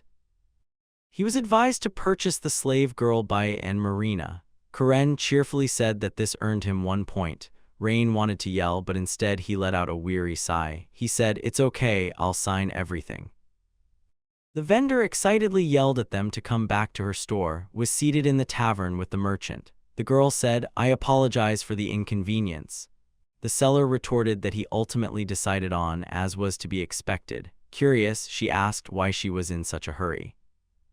The girl replied that in addition to, he needed someone to whom he could impart knowledge. Her father says that teaching is teaching. It was true that he wanted to learn something on his own now, said with a smile. The merchant wanted to know how she had picked up magic on her own. "I don't know," remarked. There was actually no traditional training, unlike the others, because she had been able to use it for as long as she could remember. The seller gave her a startled look and declared that she was unfit to be a teacher, questioned her decision, and so this challenging yet thrilling day came to an end. They simultaneously made 2 new friends in order to deal with challenges together. Came in, she announced loudly that the lesson was about to start. The new slave girl was named Millie by Marina. The girl stroked Millie's ears and said, "Millie's ears healed me." Marina asked Millie if she liked her name out of curiosity. The girl said, yes, it was charming, but could Maria please stop touching her ears? Asked, wearily leaning against her slave girl, why are Beastman's slave girls so beautiful? She also gave her slave girl a lovely name. Rain protested. Lynn is very good. Rain was asked by Marina if he wanted to touch Millie's ears as well. The guy blushed at what she said. Mr. Rain was not allowed to do that, Millie replied awkwardly. Rain considered the importance of his failure. Millie claims that she is actually proficient in a number of self-defense techniques and that she may inadvertently hurt a man if he touches her.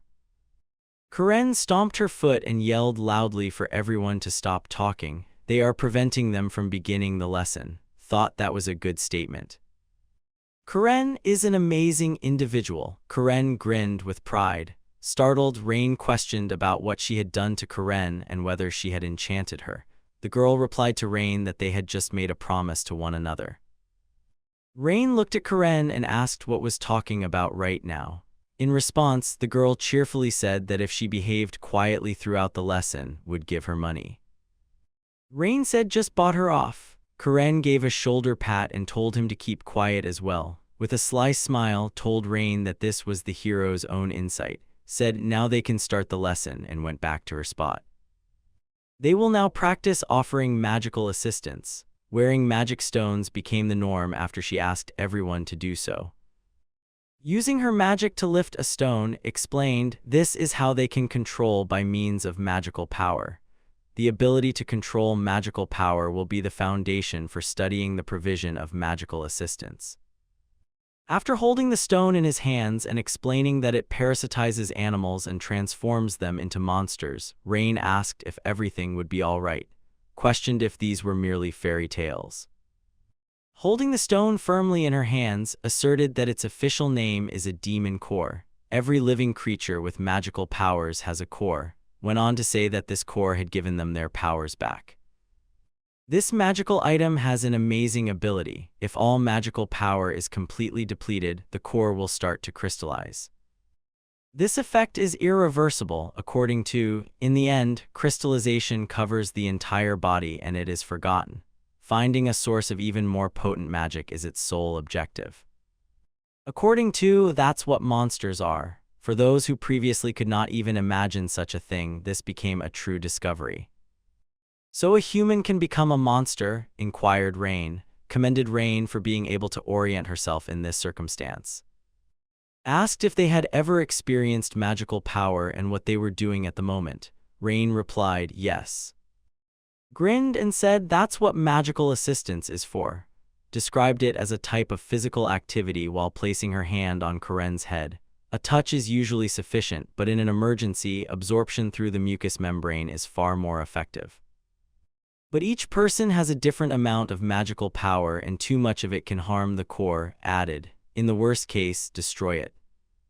Used her power to lift Karen into the air, and she promised to practice so they wouldn't happen again. They could emulate her. Everything would depend on their skills and inventiveness. Inquired if everyone was prepared. She recommended that they start by concentrating on a little magic. Rain struck with his power. He apologized loudly for that, yelled when she said she needed a little. He was supposed to learn how to manage his power from Marina. Marina was able to control multiple stones simultaneously. Rain looked at her fearfully, thinking it was really cool. He went up to her and inquired about his ability to manipulate magic. He should try the approach she had previously taught. Marina protested. It might be simpler with Millie. When the girl realized she would follow her example, she screamed in fear. Maggot told him not to attempt at all. Can't do this, they are genuinely ignorant of magic. Every member of this city's nobility takes magic lessons. They are given instructions in the same manner there. He went on to say that moving a stone alone can take longer than a week. In 2 days, Mr. took care of it. The boy went on to say that he was unsure of his precise destiny, but if they tried to give instructions, it would be useless. When Rain and Marina attempted to give Millie instructions, Maggot glanced at them. Maggot yelled angrily that they didn't even pay attention to him. The man started to walk away, but before that, he yelled that her hands were covered in scars. He is certain that failed attempts at magic are the reason. This is the only time they can get it. Millie turned to Rain and said it wasn't worth it anyway. The man took her hand and reassured her that all was well. He would assist her in overcoming all obstacles. In order to gauge how well she controls her magic, Rain suggested that she de-stress and try to concentrate it into a single, cohesive whole. A tiny bit of magical power was released by Millie. The man grinned and said, "She's doing fine. He'll add a little magic now." "I feel strange," Millie yelled. Rain was worried that he might subtly harm her in this way, but he had to exercise even more caution. Millie exclaimed with delight that she had succeeded.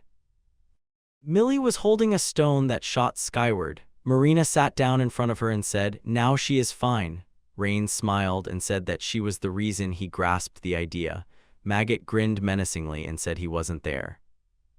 He used his Millie to hit the stone. He feigned to yell that stone was acting strangely at the time. Millie's stone ricocheted in its direction. Rain yelled at her to stay away from it, turned her head startled and asked what was going on. She closed her eyes, but nothing happened. The stone struck Lin's hand, but it hurt so much. Rushed over to inquire about the slave's welfare. The girl said yes. "Lin says the man is all right. Let her show her hands now," yelled angrily in response to her question. The young woman extended her hand, promised to assist right away, but she moved too quickly. Maggot angrily declared that the task of pushing 2 stones was too dangerous. Rain angrily said, "That's it.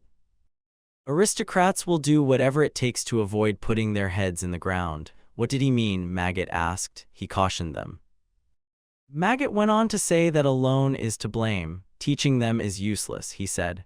Rain stated that he thought a person who lived life to the fullest had greater opportunities than a haughty aristocrat who used deceitful tactics. Maggot declared with pride that because Rain's claims were so passionate, he needed to find a way to support them. The man asked if their class participates in festivals. The girl protested that the precise technique was still unknown. Participants are not allowed to engage in combat, though. Maggot grinned and said, in this case, he suggests the following. They'll set up a duel between and Lin. Everyone in attendance was genuinely taken aback by such an unexpected proposal. Maggot said they would divide into 2 groups and train the slaves prior to the celebration. Slaves, commoners, and aristocrats will compete to train a slave the best. Rain wondered angrily why they were acting in this way. Maggot, an aristocrat, protested that he had personally declared his to be more powerful than himself. He is certain that, in his capacity as their representative, will never hear such remarks. Yes, that is true, said wincing. Maggot remarked there was something else. The losing side follows any instructions. was asked if she agreed by the man. She inquired if she had any requests. Thought Millie couldn't defeat Lin. If they win, Rain will grant her wish. Rain questioned Marina about thoughts at the moment.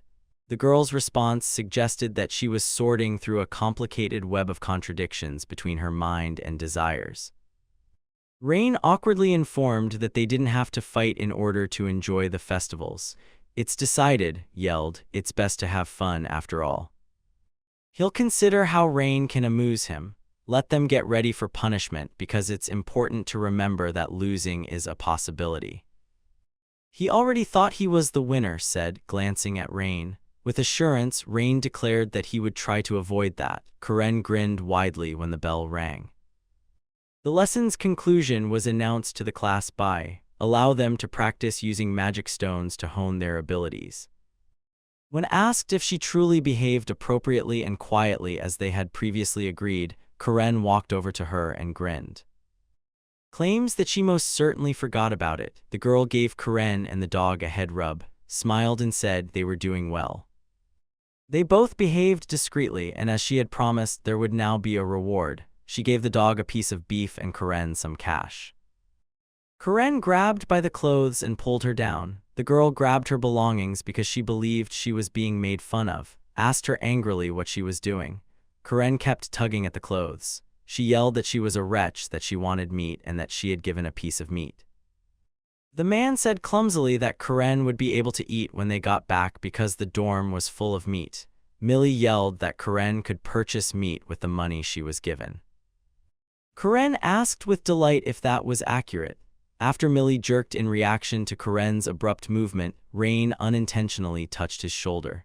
The girl's reflexes took over and she choked Rain after knocking him to the ground.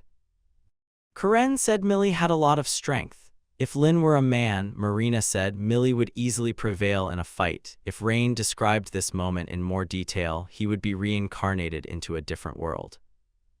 A week went by. Millie made every effort to get ready for the celebration, was standing close to the academy gates when she noticed Millie running, was shocked. Millie was trying her hardest. She was determined to defeat Lin because she had far less combat experience than Lin, but Millie appeared more assured.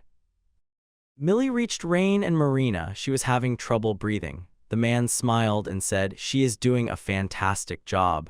Because of her physical activity, she is now much more resilient. This was untrue, Millie said, confidently nodding her head. She was still unaccustomed to running in shoes. In contrast to her, Karen was doing well, according to Rain, the main character. The dog pulled Karen since she was no longer able to run. The girl asked wearily, why did this happen? The main character, Rain, replied that he was curious as well. Karen sat down on the ground and said, there must be a reason why I simply could not lose to Millie. The girl joyfully declared that these were definitely her clothes after a protracted struggle. Karen raised her t-shirt a little. The main character, Rain, told Karen that today's training would still require them to get pretty dirty. Millie eagerly inquired about the training's main points. The main character, Rain, declared that they had started and that they would be performing engaging exercises today. Rain made every effort to arouse curiosity, so the only thing left to do was wait and discover what it was all about. The cloth covering the sandbox was ripped off by the man. This was fantastic, Karen exclaimed with delight. Millie was thrilled too, was yelled to hurry up by Karen. What should they do? Millie asked. The main character, Rain, retorted that he was talking about earth magic training. While Millie could remember a few spells, her execution was far from perfect, she exclaimed excitedly. The main character, Rain, said he believed she understood everything. Earth magic's primary objective is creation. If she tried to play in the sandbox like Karen did, she might discover something new for herself. Millie was called over by Karen to assist them. There was a bucket of water in the nearby sandbox to facilitate sculpting. Millie and Karen produced a stunning girl. Karen concluded that it was her 10 years later. She raised her head in admiration and remarked, just adding water to the sand made it so solid. Marina, Rain, and the main character were all composed of sand. The man smiled and told Millie that magic functions similarly. Is that accurate? Millie inquired. The main character, Rain, retorted that he only uses fire magic to create a tiny spark and that all he has to do is fill the flame with his magical power to make it stronger. The main character, Rain, asked Millie what element goes well with earth. The girl replied that you can use magic to strengthen the earth if you first moisten it. When she realized what she had to do, Millie yelled that she would try right away. The girl was determined to get a great outcome.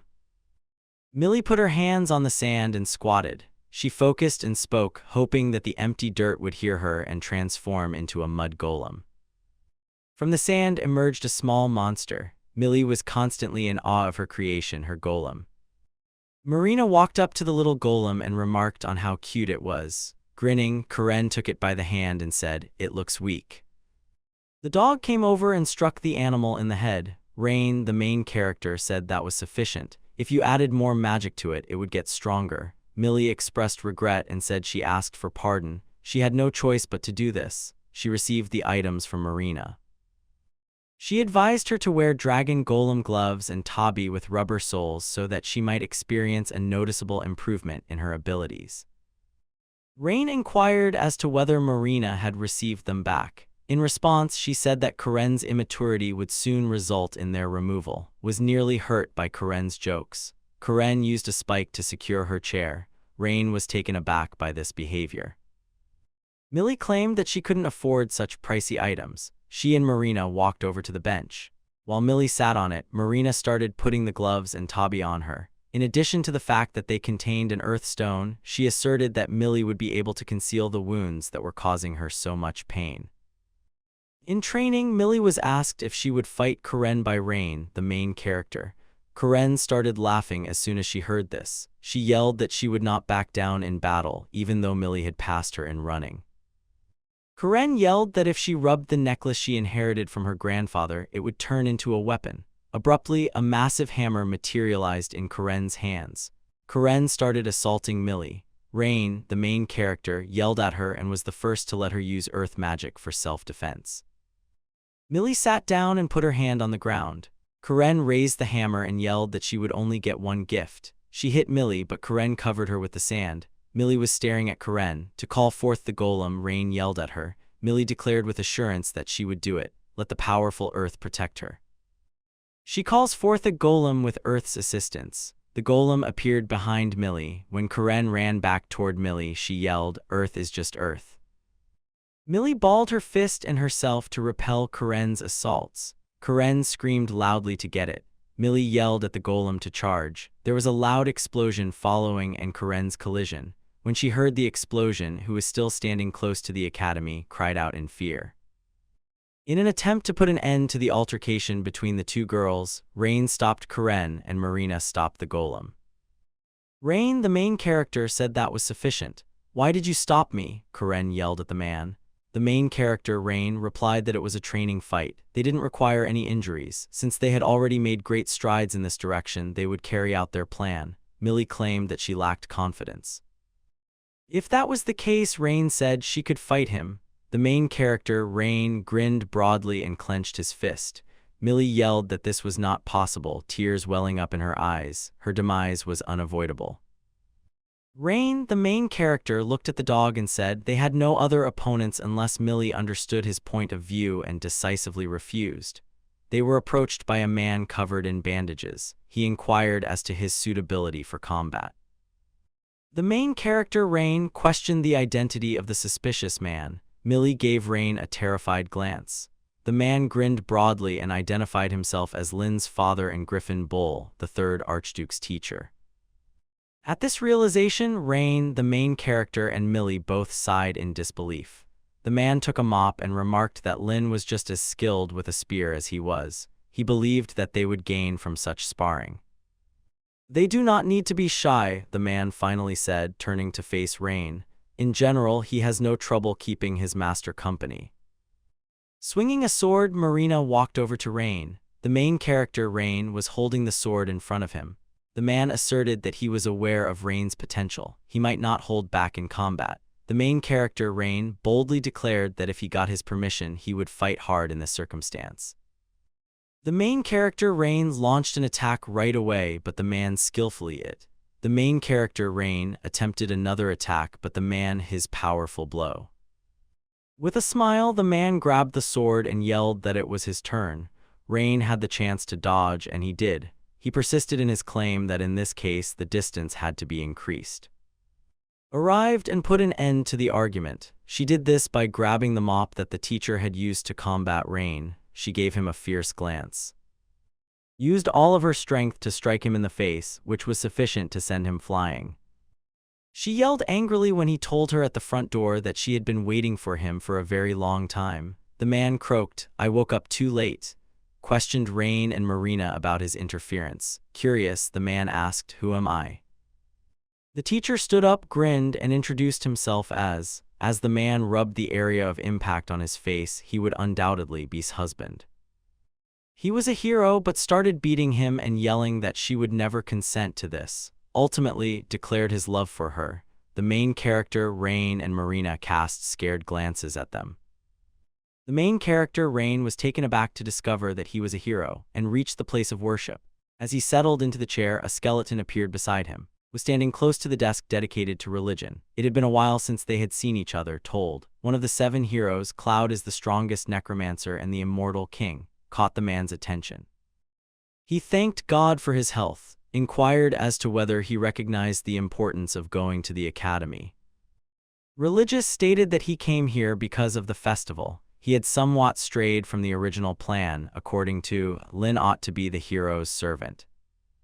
Religious pulled out a scroll and spread it out on the table. The emperor reportedly gave the order for the celebration to take place in National Square. The third Archduke orders that each academy graduate be personally invited and that others not be permitted. Religious told that the emperor's personal decree had changed the festival's location. The National Square Inn would serve as the location. Claimed that everything was clear. He went on to say that they just laughed at him as a result, which was absurd. Asserted that she already knew that on the day of the Devil Dragon's appearance, the 7 heroes would assemble in one location.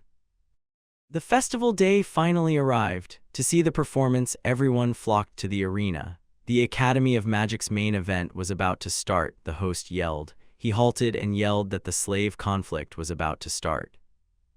The host turned out to be a slave dealer. Karen and the dog were seated with her. She proclaimed loudly that the broadcast would be conducted by the 3 of them today. Every event would be covered for the audience by her, Karen, and the men needed to set their slaves free.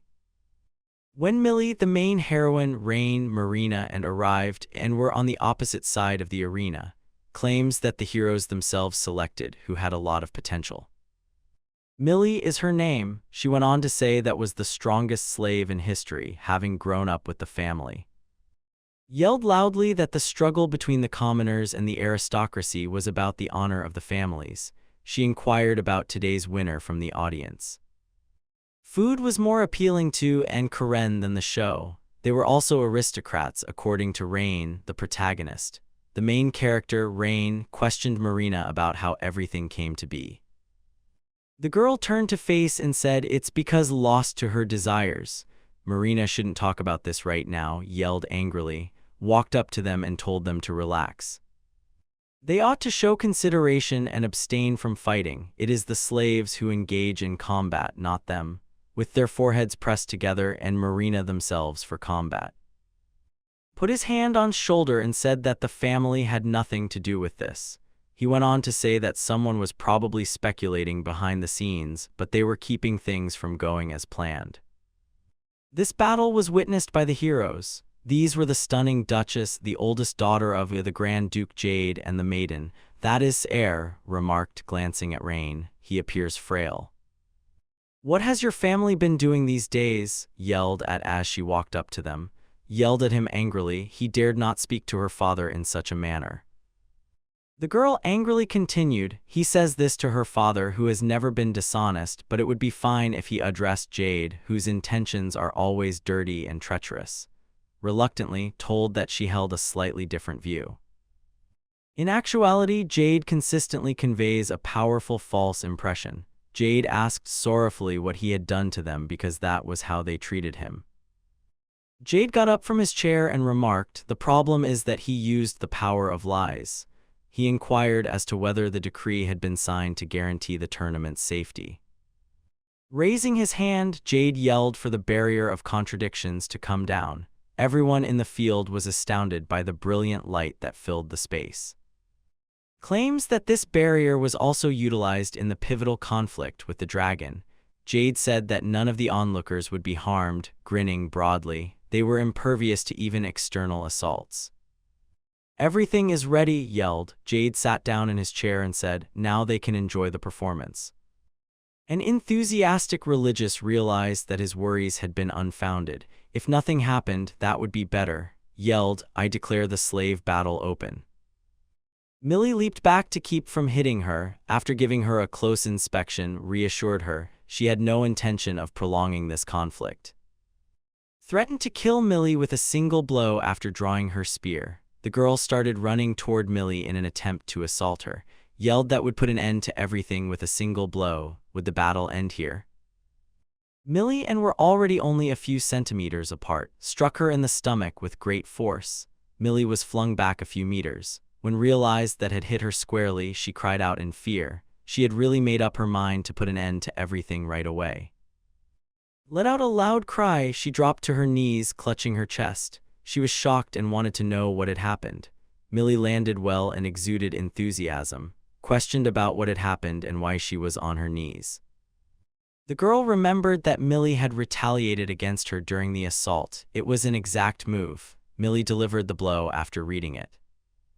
Splashing water onto the sand, Millie boldly declared herself a coward, but the protagonist, Mr. Rain, changed her and she had to overcome her to win. In front of Millie, several tiny golems appeared. Let out a startled cry when Millie announced that she had won this time. The enthusiastic applause of the general public shook the arena, put her hand on her chest and got to her feet. She told Millie to do as she pleased. She was now rearranging her priorities. Spear hit the ground with a loud bang. Running toward the terrified woman, yelled that Millie was now her enemy. By lifting her leg and bracing herself against the spear, Millie was able to evade the girl's blow. Struck the golem perched on Millie's head. It flew away with a loud bang. For Millie, this was unexpected. Its abrupt movement stunned her. Millie gazed at the golem that had shattered into tiny pieces. In other words, one of her golems was worthless. There was absolutely no time for her to do anything. Millie thought, horrified, that she could not keep up. She couldn't see because she was moving too quickly. If the golem hadn't just protected her, she might have already lost. Had started attacking again, but Millie was too preoccupied with her thoughts to notice. The sound of a fist hitting a body was so loud that it was overwhelming. Used the spear to strike Millie in the back at the same time. Millie collided with the wall of the arena. Millie was in trouble. Marina yelled loudly. She was eager to visit her and see how she was doing. The main character, Rain, told Marina to do nothing by putting his hand on her shoulder. He told Marina to settle down right away. There was nothing to worry about. Everything was all right. Made her way to Millie's location. A portion of the wall collapsed due to the force of her blow. Since Millie was probably already unconscious, just needed to make sure. Suddenly, someone grabbed by the leg. Millie was the one. When looked at her, she saw a massive hole in the ground. Millie was waiting for it to come over. Millie's fist grew larger as she lunged forward. She gave her best blow but was able to slightly avoid Millie. She was still shocked that she could stand, though. Millie had just launched a strong counterattack and let out a startled cry. The battle goes on. Millie bolted in its direction. She was confident she would prevail. No matter what you do, it is pointless, Millie thought bitterly. She's just a regular and nobody believes in her. Millie came over too. The idea that she would have said this sooner and then given up without even attempting to fight and give herself a chance to win annoyed her. The girl kept thinking that the main character, Mr. Rain, had said he liked these hands, which were covered in scars from both strength training and abuse. Millie launched a quick attack on. The stone on Millie's gloves nearly caused them to crack. She recalled Marina saying that white hair is lovely. She insisted that Rain, the protagonist, take her. Millie's hand in the white glove made contact with the floor. From above, she covered it. Because of this, Millie thought, please give her a little more time. She believed that she still had a reason to fight all the time. Religious stepped closer to the edge to get a better view of the battle. His fingers balled into a fist. He kept a close eye on the fight the entire time to see who was stronger. He said that he was surprised to feel a lot of pressure. Heard the shouts of the onlookers. People started getting up from their seats and waving their hands in support of their favorite. Religious beliefs suggest that the spectators' ferocious magical power may give the impression of oppressive pressure. He looked closely at the shining field. Was told by one of the heroes that the slave might have used a stone. One person claimed that it was the devil dragon's magical stone. snapped his head in the direction of the sound. He was surprised to hear such words. Millie grabbed her hand and gave her a terrified look. She experienced an odd sensation. The girl thought she was feeling something very peculiar. Her strength was being sapped by the earth. The explosion lifted all of the sand into the air. There was nothing to see. Everyone screamed in terror because it happened so quickly. Nothing was visible to anyone. Crawling out of the sand was a monster. It looked like a dragon, but it was made entirely of bones. Only the wings were made of skin. The creature was quite powerful and had a terrifying appearance. Rain exclaimed in shock that the monster was a dragon skeleton when she saw it, but why was it there? The main heroine, Rain, signaled to Millie that she was now with her by shouting. The man's outline caught the man's attention. The main character, Rain, genuinely hoped it was Millie and that she was okay. When Marina went up to him, Millie was in her arms. The girl hurried to find her after the explosion and was successful. Rain was reassured by Marina that Millie was all right and that she shouldn't be concerned. Marina let Millie fall to the ground. The main character, Rain, rushed over to check on her and knelt down to make sure she was okay. He had been terrified of her. Weary, Millie claimed that she asked Rain to pardon her. Because of her error, she had failed. The main character, Rain, enthusiastically shook his head and said that there was no need to apologize. Her safety was the most crucial factor. The protagonist, Rain, grinned and turned to Marina to thank her for the assistance. His smile vanished in an instant. Now he saw that Marina was in jeopardy. Marina was seized by dozens of hands, which prevented her from escaping. The main character, Rain, yelled at Marina that he would now assist her. He hurried to Marina's aid before something negative occurred. He nearly made it to her before running into an unseen wall. Jade walked over to Rain and chuckled. He told Rain that he was unable to get past the barrier. He wouldn't let anyone get in his way, just like the last time. The main character, Rain, gave Jade a terrified glance. He didn't know what was going on. He remembered the last time they had talked about this with anger. Furthermore, he was already familiar with this man's voice. The main character, Rain, experienced memories of a previous life once more. The main character, Rain, had already crossed the street, but Marina wasn't with him. He turned around, startled to see Marina standing behind him. The main character, Rain, inquired about Marina's posture. They had to get out of there. A truck was approaching, but Marina was not in a rush to cross the street.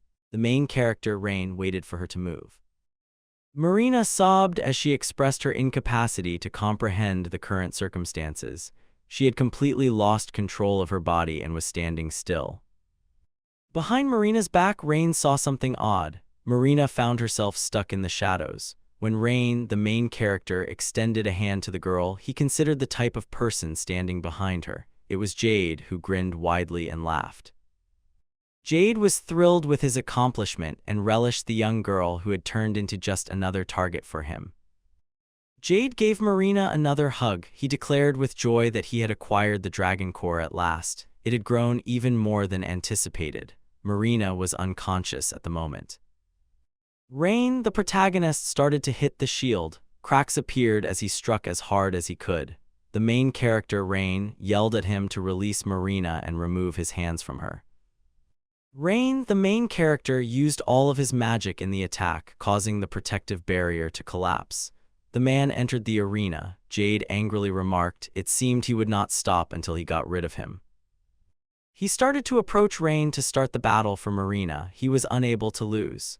The main character, Rain, yelled at him to stop touching Marina. The man flinched and aimed his sword at Jade. He was unable to leave Marina.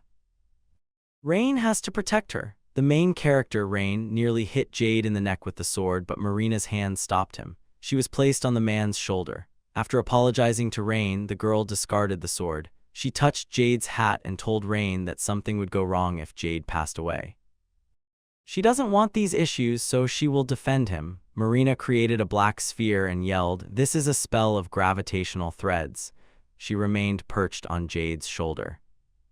The man turned to Rain and grinned angrily. He wished the man were defeated. Rain clung to the ground. "None of the 7 heroes will do this," he yelled. Laughing, Jade asked Rain if he still thought of them as heroes. He went on to describe himself as a true simpleton. However, this is typical for a human and consequently for his son. Jade exclaimed happily, "They are the ones who control this world from behind the scenes. It is forbidden to talk about them. These are the real demons. Instead of being heroes, and Jade are demons." One of the main heroes, Rain, said incredulously, "This is absurd. As of yet, nobody has survived the metamorphosis. With a sorrowful glance at and, Jade remarked, "I am not surprised that they were taught exactly this at the academy." An ordinary body cannot withstand and crystallizes, according to Jade. A human loses consciousness and transforms into a true monster. Jade claims that people whose metamorphosis has started are imprisoned in a subterranean lair and left to perish. But death in silence is not to be expected here. The man went on to say that after hundreds of years, the kingdom of darkness came to an end. Jade personally went through this. Jade told Rain, grinning angrily, that since they are stronger, have more mana, and live longer than any other race, they must rule the surface. "This is where heroes, not just competitors, are waiting for them," the man said. "Their mana is definitely limited, despite their vast reserves. These characters are religious, and Jade claims that this is when the idea of a weapon was first conceived." When the dragon roared loudly, those attempting to flee started to transform into crystals, and that was the last thing they ever heard. Rain, the main character, yelled in disbelief when the secret weapon turned people into crystals, because he had never seen anything like that before. They sat down on the ground because was at a loss for what to do. He was very frail. Jade exclaimed with delight that the dragon was still drawing mana from everyone in the vicinity.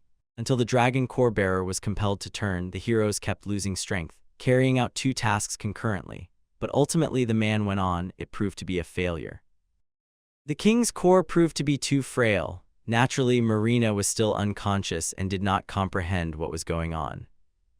The main character, Rain, cried out in horror that the whole royal family was actually complicit in this. Jade interrupted him, grinning, and explained that their blood had not entirely vanished even though it had already been destroyed in the previous conflict with the dragon. Jade went on to say that he genuinely wanted to use the princess's innate talent for magic, but that he was holding her daughter when she passed away. Jade, who worked hard to get the desired outcome but made all the right calculations, killed her.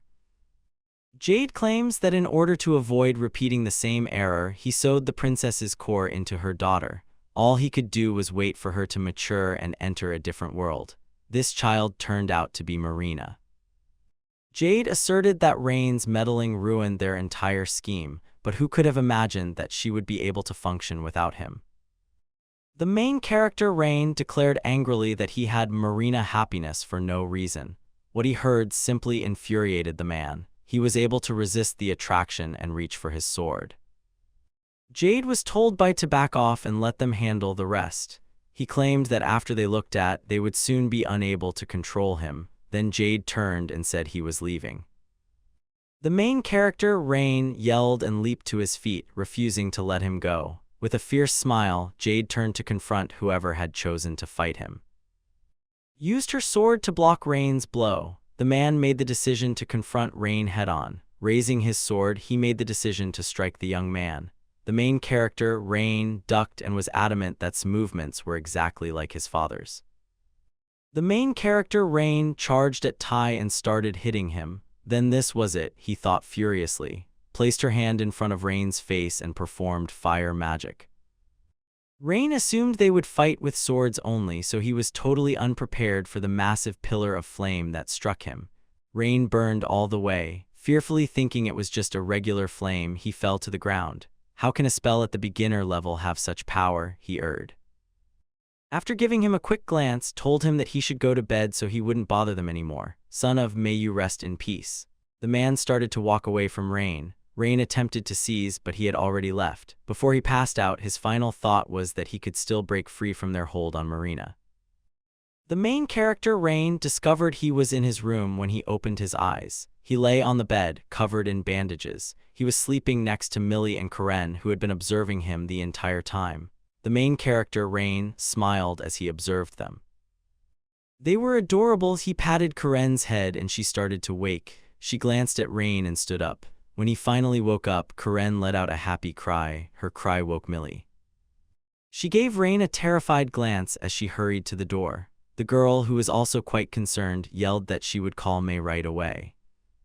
Karen leaped on Rain and gave him a strong hug. The man looked at her fearfully and asked her what had happened. If she squeezed him like that, he might not survive. Karen sobbed aloud and gave Rain an even closer hug. She yelled loudly that he had been sleeping for 3 days in a row. She had already come to the conclusion that he would no longer awaken. She didn't want this, then she demanded angrily, "Who will look after me? She could just take care of herself," Rain said. Gazing out the window, the man thought. Rain didn't think it had actually happened. The main character, Rain, thought that 3 full days had already gone by. Clearly, he lost. The man had a strong belief that he was a hero, unique and reborn, but this was untrue. Marina was always by his side before Karen and Millie moved in. Rain, the main character, continued to insist that he came here by accident while grabbing the blanket. May and Millie bolted into the room as the door suddenly opened. Karen and Rain, the main character, stared at her fearfully. May exclaimed with excitement that the main character, Mr. Rain, had awakened. She started crying and gave the man a hug. May let out a loud cry of relief that he was okay. Rain, the main character, clumsily expressed regret for causing her concern. May released him and went over to the bed. The main character, Rain, stood up and said that he had been informed that 3 days had already gone by. The man questioned the girl about the city and the festival out of curiosity. May replied wearily that the dragon's remains were all over the arena. She had heard that it was still ongoing. Corrosion plagued the capital. This simply caused enormous damage. May went on to say that used necromancy to stop the spread while is currently working on treatment and assisting the victims from nearby lands. In relation to the events, the girl added that and went back to the mansion at her father's request. May was interrupted when Rain suddenly rose from the bed. He went up to her and thanked her. He wanted to ask his father a direct question, but he had to go save Marina. May gave him a terrified glance. "He can't do this," she yelled loudly. May walked up to him and put her hands on his shoulders. She loudly declared that everything that had happened had left the city in total chaos. She went on to say that she didn't know what would happen if he went outside. The main character, Rain, boldly declared that he would go there anyhow. He is the hero's son, specifically. After giving him a long, serious look, May said that everything was all right.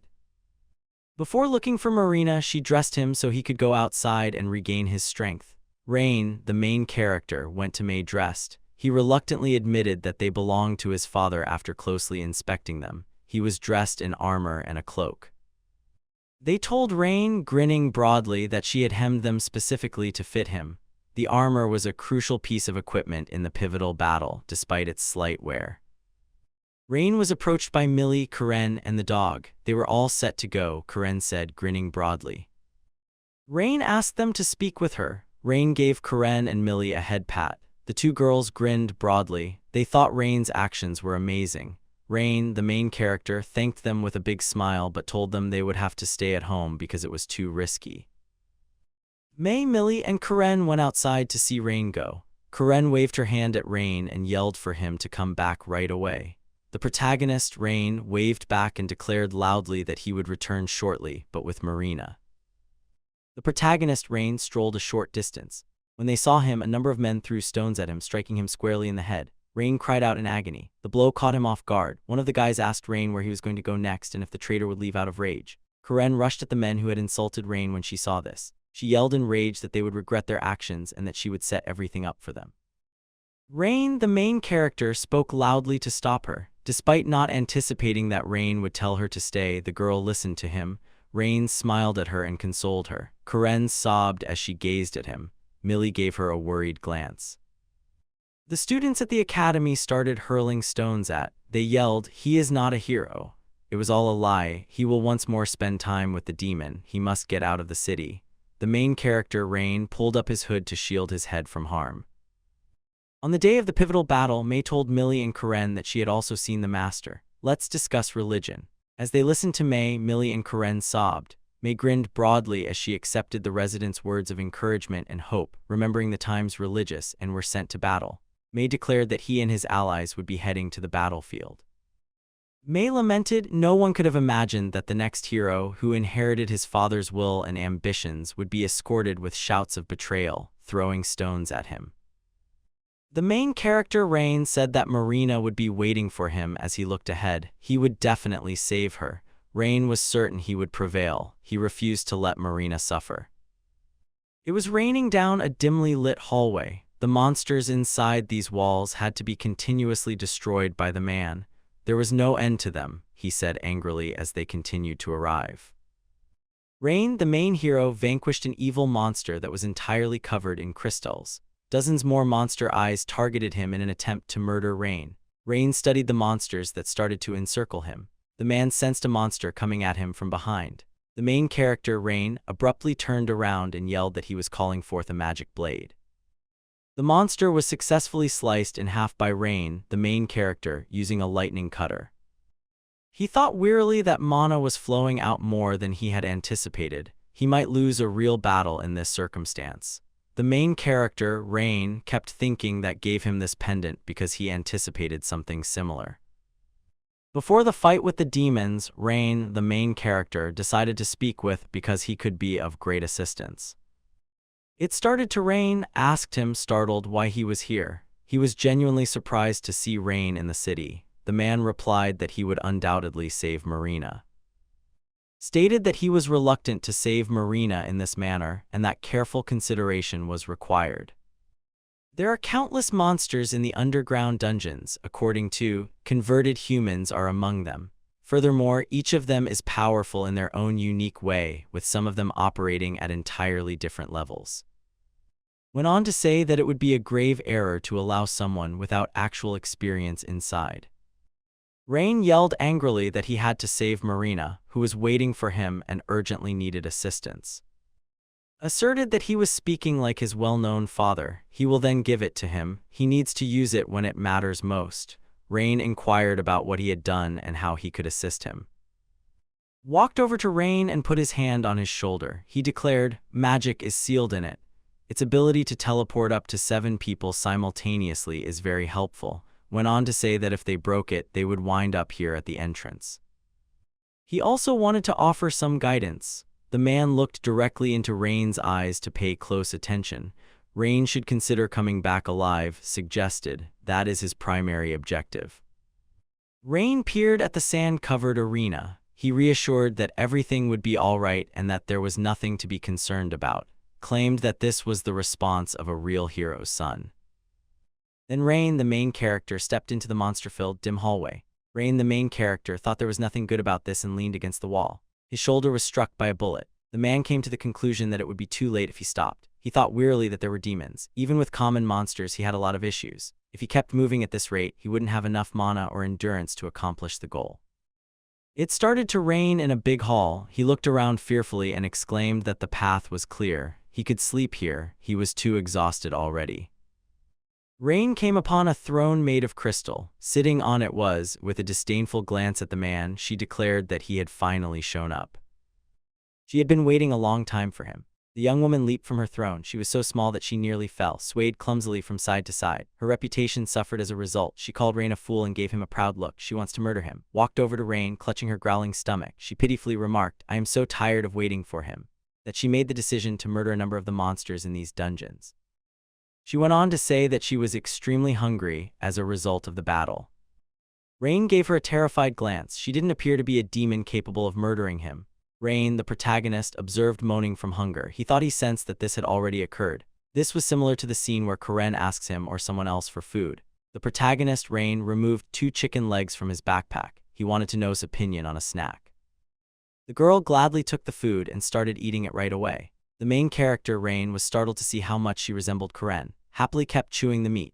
Rain, the main character, observed her for a while even though she wasn't in a rush to finish her meal. The main character, Rain, turned and started to walk out of the room. He told her to continue eating here because it was time for him to move on. The man was sorry he had to fight to pass. When unexpectedly ran up and grabbed Rain by the collar, he continued to walk. In disbelief, the Rain stopped. He was already certain he would pass. Rain was asked by the girl if he thought he could buy her off with a piece of meat. The man turned and started waving his hands in front of his face to ease her tension. The main character, Rain, loudly declared that he would not. He simply misinterpreted everything. That is not the point. In front of a girl, he is not permitted to brandish a sword. Kept a close eye on him. After eating the entire piece of meat, all she had left in her hands was a bone. Asked what and how that meant, grinning foolishly. She grinned broadly at Rain. He was correct, said. Despite her extreme kindness, he must have known something because there was nothing he could do about it. The girl made a terrifying face to frighten Rain. Underestimating Rain can result in your demise, yelled, glancing at her. She was deeply offended that Rain thought she was weak. Abruptly, Rain fled from. She was more terrifying than he had anticipated. He thought angrily that the room was filled with a terrible atmosphere. He would ultimately have to engage in combat. Before she vanished, Rain gave a quick glance. He gazed at the scene in awe. The girl had just vanished after threatening to kill him. Behind Rain appeared. She intended to kick him. The man sensed that there was a problem. He turned to right away. He was amazed at how fast she was. She struck Rain in the arm. He let go of the sword. A very powerful blow was delivered to him. Rain's grasp on his arm caused excruciating pain. He thought she had struck him squarely in the arm. She couldn't have missed a single hint. The girl was going too quickly. With a broad smile, the girl yelled that she had just begun her fight. She chose to strike Rain this time. Rain was able to evade the fist at the last moment, but was not going to back down. She tried to strike Rain in the head once more. Because he anticipated it, he dodged with ease. Rain, the main hero, stopped from kicking this time. Even though Rain made an effort to block every blow, some of them were still able to get through. The entire time was in motion. She went on without pausing. Rain was adamant that this was demonic power. You couldn't stop her because she was moving too quickly.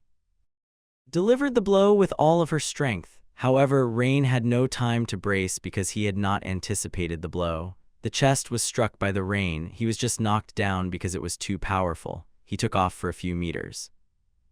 At that moment was quite powerful. Rain crashed into something soft as it flew into the wall. He lifted all the dust in the hole as he flew. It wasn't until he felt hands on him that he realized what had happened. Startled, he looked up and saw who saved him. It was risky, she said. The main character, Rain, was taken aback to learn that she was truly present. "What are you doing here?" exclaimed Rain, the main character, as he leaped away from her. Rising from the ground, Lillian responded that his friends had asked. The girl started talking as she undressed. According to the road she traveled on was full of traps. They had to part ways. Although Karen set off these traps, was unable to see her due to the darkness. The protagonist, Rain, took hold of his wounded arm. He informed that they needed to search for them because his head was hurting. When the girl ran up to him, he was unable to stand. Stated that he needed to regain his strength. They'll extend his time. The girl was quite concerned about Rain's health following the fight. Turned to face Karen and the dog, whom they had also brought into the dungeon. The girl yelled at her to stop her. Karen grinned broadly and said, "You can rely on her in this matter." Karen approached. The girls resembled one another. They shared the same height and build. The main character, Rain, was correct to draw a comparison between them. The girls looked at each other for some time. Kneeling down to her face, cheerfully remarked, "A slave and a dog without mana will fight."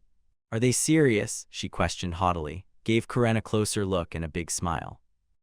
The clothes she was wearing, she said, were terrible. Karen was asked by if she really lacked taste. Grasping the hammer handle, Karen angrily claimed that Rain had given her these clothes. She was hesitant to express it. When Karen used all of her strength to strike with the hammer, ducked. When Karen started arguing with the girl, she was taken aback. She was able to avoid the blow in time, but the hammer caught her clothing and tore it. Grabbed the ripped item of clothing and yelled that her father had given it to her for her birthday. They were treasures to her. "Give her what she deserves if it is so important to you," Karen yelled angrily. She walked over to the pile of crystals and struck it as hard as she could. In the large room, sharp pieces flew apart to the sides, forming a beast and a true rain of millions of fragments. "Started to move fast," she yelled at Karen angrily. "What is she doing? Her clothes will get stained by her." Karen's actions shocked the girl. This was not how she had anticipated fighting. Karen stood beside the dog and gestured at her opponent. She screamed loudly for it to come to her. It's time to give her a rub. Adopted a combative posture, he abruptly stopped and would not move. "Promise to try today," Karen said, grabbing him by the collar with a pitiful cry. "The moment has arrived." Planted his paws and ignored her, making it impossible for anyone to force him to move. Blushed, wanting to pet. She had a deep affection for him. Despite her genuine desire to pet her dog, she informed Karen that he is worthless. Made his way over to. Standing over him, she had already extended her hands in his direction. Karen was ecstatic to have caught her. The girl grabbed by the hem of her dress. With a terrified expression, the girl asked Karen what she was doing at the moment. Karen lifted her entire dress and covered her head. She tied a bow over the dress to keep the girl from walking away. Karen started tickling her in an attempt to teach her a lesson. Karen yelled, laughing aloud, "This is what happens when distracts attention." Started leaping and attempting to flee right away. "It was very cruel," cried loudly. She started attempting to release herself by untying the knot on her hands. "She'll show off her skills." Yelled loudly that she couldn't be held in place by such a knot. When Karen asked if she was certain of what she was saying, she grinned. She approached in an attempt to make fun of her. These are Karen's favorite clothes, and she was proud of that. It will tear if there is a small excess. Her cherished father also gave her these clothes for her birthday. Karen started prodding the girl with a stick. She let out a loud laugh at this, yelled at her to stop with fury. Karen and were observed by and the protagonist. The girl said that her arena tricks are too skilled for her. The main character, Rain, said incredulously that this was just bullying. Weary said that before she could tell them the secrets of the dungeon, she had to untie her. Karen tilted her head to the side and asked what secrets she would try. Claims that traps are set up here to prevent the monsters from rising to the surface. The girl stopped talking after stepping on one of the tiles, yelled angrily, "Of course the trap is also here." Under the weight, the tile flew down and vanished. Karen and all had similar experiences. Joyfully leaped up and down while yelling that they needed her down there, never loses. She retreated a little and tread on the tile, causing it to fall. In this eerie place, a pit formed and she flew into it. This was not what she had anticipated, she said. It was raining at the time. To him, he was at the bottom of the pit that had thrown him into. Horrified, he realized that there was a trap here as well. He had to think of something fast. The main character, Rain, grabbed his sword because he believed it would break, but there was nothing he could do about it. The man struck the wall with the sword and stood on it to avoid falling. The protagonist, Rain, hoped it would succeed. He clung to the walls to stand up. He stopped the fall and was unharmed despite the powerful impact. He lay helplessly on the ground in a heap of bricks and sand. The main character, Rain, sighed wearily and attempted to stand. He said he was extremely fortunate. He was spared the fall, at least. Abruptly, he looked up and saw. They looked at each other fearfully. The main character, Rain, was taken aback to see her here. He was at a loss for words. This came as a total surprise. The protagonist, Rain, rose from the ground and expressed regret for disturbing her. He unintentionally fell here. The protagonist, Rain, clarified that he did not say he saw nothing. But he concealed the fact that she was female, smiled charmingly and said that meant that everything was fine. She yelled loudly, "He'll get it for this." As magic struck Rain, the man screamed loudly. He wasn't prepared for his fall. Rain, the main character, grabbed his bruised face and expressed regret for what had happened. He wasn't angry, though. The man questioned about why she was here, but her dad took her home by car, demanded angrily, what did he just ask her about? The girl angrily claimed that another girl who always walks with her dog had set traps for her. "I want to know who did that," remarked. The protagonist, Rain, awkwardly expressed regret for her. He didn't anticipate this from Karen. The main character, Rain, inquired as to why was waiting for assistance. "He was wrong," the girl shot back. She was trying to find a way out of here, but she had not been successful thus far. Rain flinched as she scanned the hallways and inquired as to their current location. "This was a concentration chamber," shot back. This place had a terrible atmosphere with dozens of long cages hanging around them. Fearful, Rain questioned why they were even needed here. "Is this all for monsters?" Gazed at him, waiting for him to ask another question. There were no more queries, and she responded that it appeared to be for people based on the abundance of tools. Walked up to a crystallized human body. "This is a terrible end for an innocent person," she said, adding that she knew the girl who was brutally murdered. When she first met her, she was quite small. They even engaged in joint play. Said the girl opened a flower with magic while she was crying. She was informed that the girl's illness was the reason for her absence from school, but who would have guessed that she would find herself here? Rain furiously questioned why a good-hearted child had been abducted and imprisoned in this dungeon. He considered it and came to the conclusion that it could hardly have been the only choice, lamented that she didn't know what was wrong. She went over to the body and freed the hands from their chains. For a few moments, gazed at this girl with sadness. She gave Rain an explanation of the importance of their academic performance at the academy. They can't let anyone else go through this again. Glancing at Rain, asked if he wanted to save Marina. The girl went on to say that she wouldn't be surprised if Marina rejected him because of how depressed he is. Rain wanted to protest at first, but ultimately he let out a sigh and acknowledged that she was entirely correct. Rose from the ground and stepped away from the girl's body that had previously caused her to giggle. Rain was reassured by that she wouldn't mind becoming his. Rain, the main character, interrupted and yelled that she was being attacked from behind. He hurried to help her. When turned around, she was startled to see the wall crumble into tiny pieces. They appear to have been attacked once more, and they will have to battle the adversary this time. Standing on the pieces of wall, the girl declared that the intruders had to be destroyed. She studied the portions of the wall that encircled, and she looked forward in shock and said, "They're still alive," was being held by the rain. Shame reddened her face. This was the most awkward situation she had ever encountered. The main character, Rain, scowled at and questioned her about what she had done. She disregarded his perplexed look. The man was just relieved she wasn't harmed. Said in jest that Sun was extremely foolish. Eliminating any intruders is her primary objective. Nothing will stop her from following instructions. Looking at Rain, and declared that there was no point in trying to save her. The main character, Rain, was unable to comprehend her meaning or the reasons he shouldn't have saved. Was questioned about what she meant by the protagonist, Rain. The girl responded, saying that she would still betray him. Rain, the main character, and both gave her a startled look. Such words were unexpected to both of them.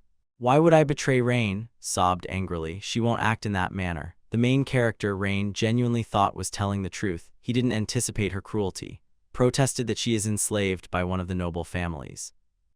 All races of slave children were gathered by them. Sheep, rabbits, dogs, and numerous other creatures were present. The girl went on to say that if they worked hard, their mother would even give them a hug. She had never felt anything so amazing. Those hugs were really helpful. It was the best compensation for kids who lost their parents. According to, they will do whatever it takes for their mother. She was like an unstoppable goddess to them. The girl went on to say that as a result, she did as she was told. She was hurt by it. She was dirty. She was a horrible person. She made an effort to win over everyone. Every day, she made an effort. Asserted that when she grew weaker and unnecessary, she was just thrown out. They treated her as if no one cared about her welfare, calling her worthless trash and staring at her icily. The girl said that when a child asked for assistance, the woman trampled on their hand. The woman used a sharp heel to step on her hand and held onto it until a cut appeared. According to, these individuals are truly monsters who shouldn't exist in this world, since they are willing to use even children to obtain power. Griffin Bull is their name. This is who they really are. Rain and looked at her fearfully. They had not anticipated such a tale. Gazed excitedly at Rain. She says it's untrue. That was not what she did. Rain did not respond at all. Among other things, he was considering how to approach this story. Questioned about what she was currently mistaken about. Without waiting for a response, the girl declared that she had come here for her own benefit, yelled that was mistaken, and cut her off. This is untrue. The girl was certain that everything was untrue. This is just not feasible. Her family will never do such things. Her father wants the mayhem to stop as soon as possible, yelled angrily at. She was certain that her father had sent her with the best of intentions. Questioned about their desire to take the lead in putting an end to the disturbances. "It's untrue," yelled furiously. "That was not what they wanted." Grabbed her clothes and gripped them firmly. "I am genuinely concerned about Rain," she angrily declared. Asserted that she is lying once more. She added sharply, just wanted to win his favor. Her father was in the same boat, respected him and thought he was a hero who had saved everyone. Now that everything is different, asserted.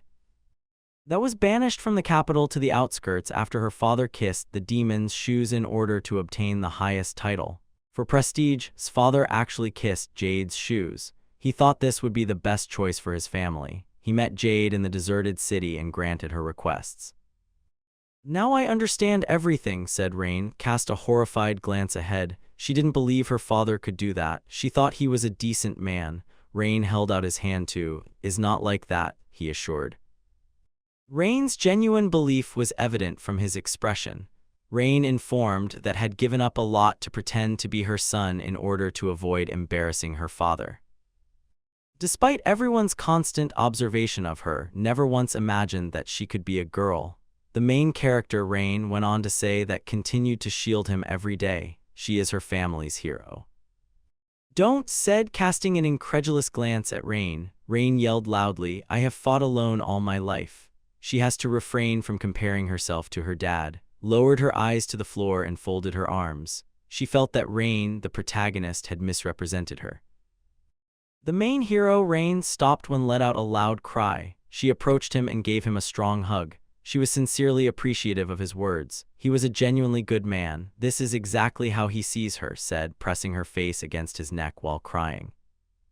She was deeply moved by Rain, the main character, defending her before, said he was sorry but he was wrong, held on to Rain even more tightly while claiming that he wasn't as good as he thought. All her life she did as her father instructed. With regret, said this. The girl said she didn't realize she had met him. The only reason she was obstinate was because she was envious of his hero status. Gave Rain a shoulder squeeze, claimed to be extremely envious of Marina since she publicly declared her feelings for him. For the girl, Marina's love for Rain was crucial. She went on to say that even though she is a little upset about the situation in the dorm, she is actually happy that he disclosed her long-kept secret. Claims that she was able to appear before him as a girl at last. Blushing, she continued, I love him. The girl suddenly and looked directly into Rain's eyes. When he gave a hug, the man was practically asleep, started giving him shoulder shakes. When she discovered that he had been sleeping and had not been paying attention to her, she was shocked, stopped trembling and became enraged, believing he was merely dozing off. And he fell asleep thanks to her embraces. He even sniffles, the girl thought as she listened. Now what should she do with him? Eased up and studied Rain closely. She thought Marina had said it was impossible to be close to him when he slept. This would be terrible. Was informed by Marina that his behavior became out of control. The main character, Rain, was actually still asleep when he abruptly grabbed the girl and gave her a strong hug, gave him a startled look. As it happened, Marina was correct. The main character, Rain, abruptly looked up at, who had been observing the exchange the entire time. She had no intention of inciting conflict. She was curious to know what Rain would say. Was able to travel to Earth thanks to Rain, the protagonist. What happened to him? The shocked girl inquired. The man remained silent. While he slept, his body moved on its own. Sensed that the atmosphere in the room had changed significantly. The main character, Rain, suddenly started to run and jump along the wall that surrounded the girl. She noticed him rushing toward her. When she looked back, she saw that the main character, Rain, had stopped. Thought his motions were odd. These are entirely different from the ones she saw in the arena. The protagonist, Rain, charged at her and seized her. He started pulling at her clothing. Terrified, yelled at him to stop or he would strip her naked. The main character, Rain, kept making fun of her. The main character, Rain, threw her to the ground. The girl gave up trying. She lacked the strength to oppose Rain and overcome him. The man finally realized what was going on. Looking around in disbelief, Rain asked what had happened. He had no recollection of anything he had done while sleeping. Said, "Good morning, sleepwalker." The main character, Rain, approached and hesitantly remarked, "I hope this time she won't hit me." The girl looked at and said she didn't. She experienced some social injustice. The main character, Rain, covered with the blanket he had discovered. He exclaimed, whatever it was, they were able to expel one demon. The man expressed his gratitude for her presence in his life. Said in an uncomfortable voice that she felt like she was doing nothing but interfering with him. Behind, Jade materialized. He grinned and remarked, "In that case, she must die right here, but no one else will notice and will not cry." He drew his scythe and swung at. The girl turned her head in shock and asked what was going on. Abruptly, the dungeon was destroyed by splashes of blood. Jade Knot was the victim of this blood. He was too preoccupied to hurt. She was saved by his timely arrival. She couldn't let the girl suffer any kind of harm. She angrily declared, "I will never allow to be killed, especially by a demon." The girl turned around and saw walking next to her, sobbed it was her time, touched the ground and turned to face. In order for the magnificent earth to transform into a spear and vanquish the adversaries, she shouted loudly for earthen needles to appear. Spikes of stone started to emerge from the earth. They were tall and sharp, desired their triumph over the rivals. With excitement, placed her hands on shoulders and inquired about her well-being. The girl lowered her eyes to the floor and said wearily, "Yes, I'm fine." Rain hurried over to and loudly inquired about her health. The man cautioned her that if she used such potent magic, her mana might run out. "There's nothing wrong with that," declared with assurance, had healed her wounds so she was in perfect health. Rain gave her a brief glance. With a sigh, Rain assured that it was okay if that was the case. Was approached by and the man glanced at them and thanked them. They assisted him. Jade lifted while he was unconscious. He smiled and informed Rain that the field barrier had allowed him to safely return to the firing range. Rain wondered when he would have time as he gazed at the demon. As it happened, he had this objective in mind from the start. The man covered the girls with his hand and loudly cautioned them to exercise caution. He is certain that Jade is planning something. Rain had never heard of demons rescuing one another before. Jade questioned the man, isn't help natural? Is he aware that there are only so many of them, and this needs to be considered at all times? Jade told him he could touch the girl as much as he wanted while she was unconscious, while grinning and caressing her. Incredulously, Rain questioned if this was really his motivation. From their perspective, these people never support one another, Jade told Rain. The man inquired as to whether Rain had the same experience. That's for sure. Jade claims that people are extremely self-centered. They were selected as rulers even though they were humanity's worst enemies and the reason behind a major disaster. They made the decision to honor heroes and a brief period of tranquility. Jade went on, they declared themselves rulers once more that day. Demons will rebuild and restore this world. The man inquired as to what the terrified people did. Jade didn't wait for a response. He claimed that the real hero was the target of people's wrath. In an attempt to defend themselves, they blamed him out of rage.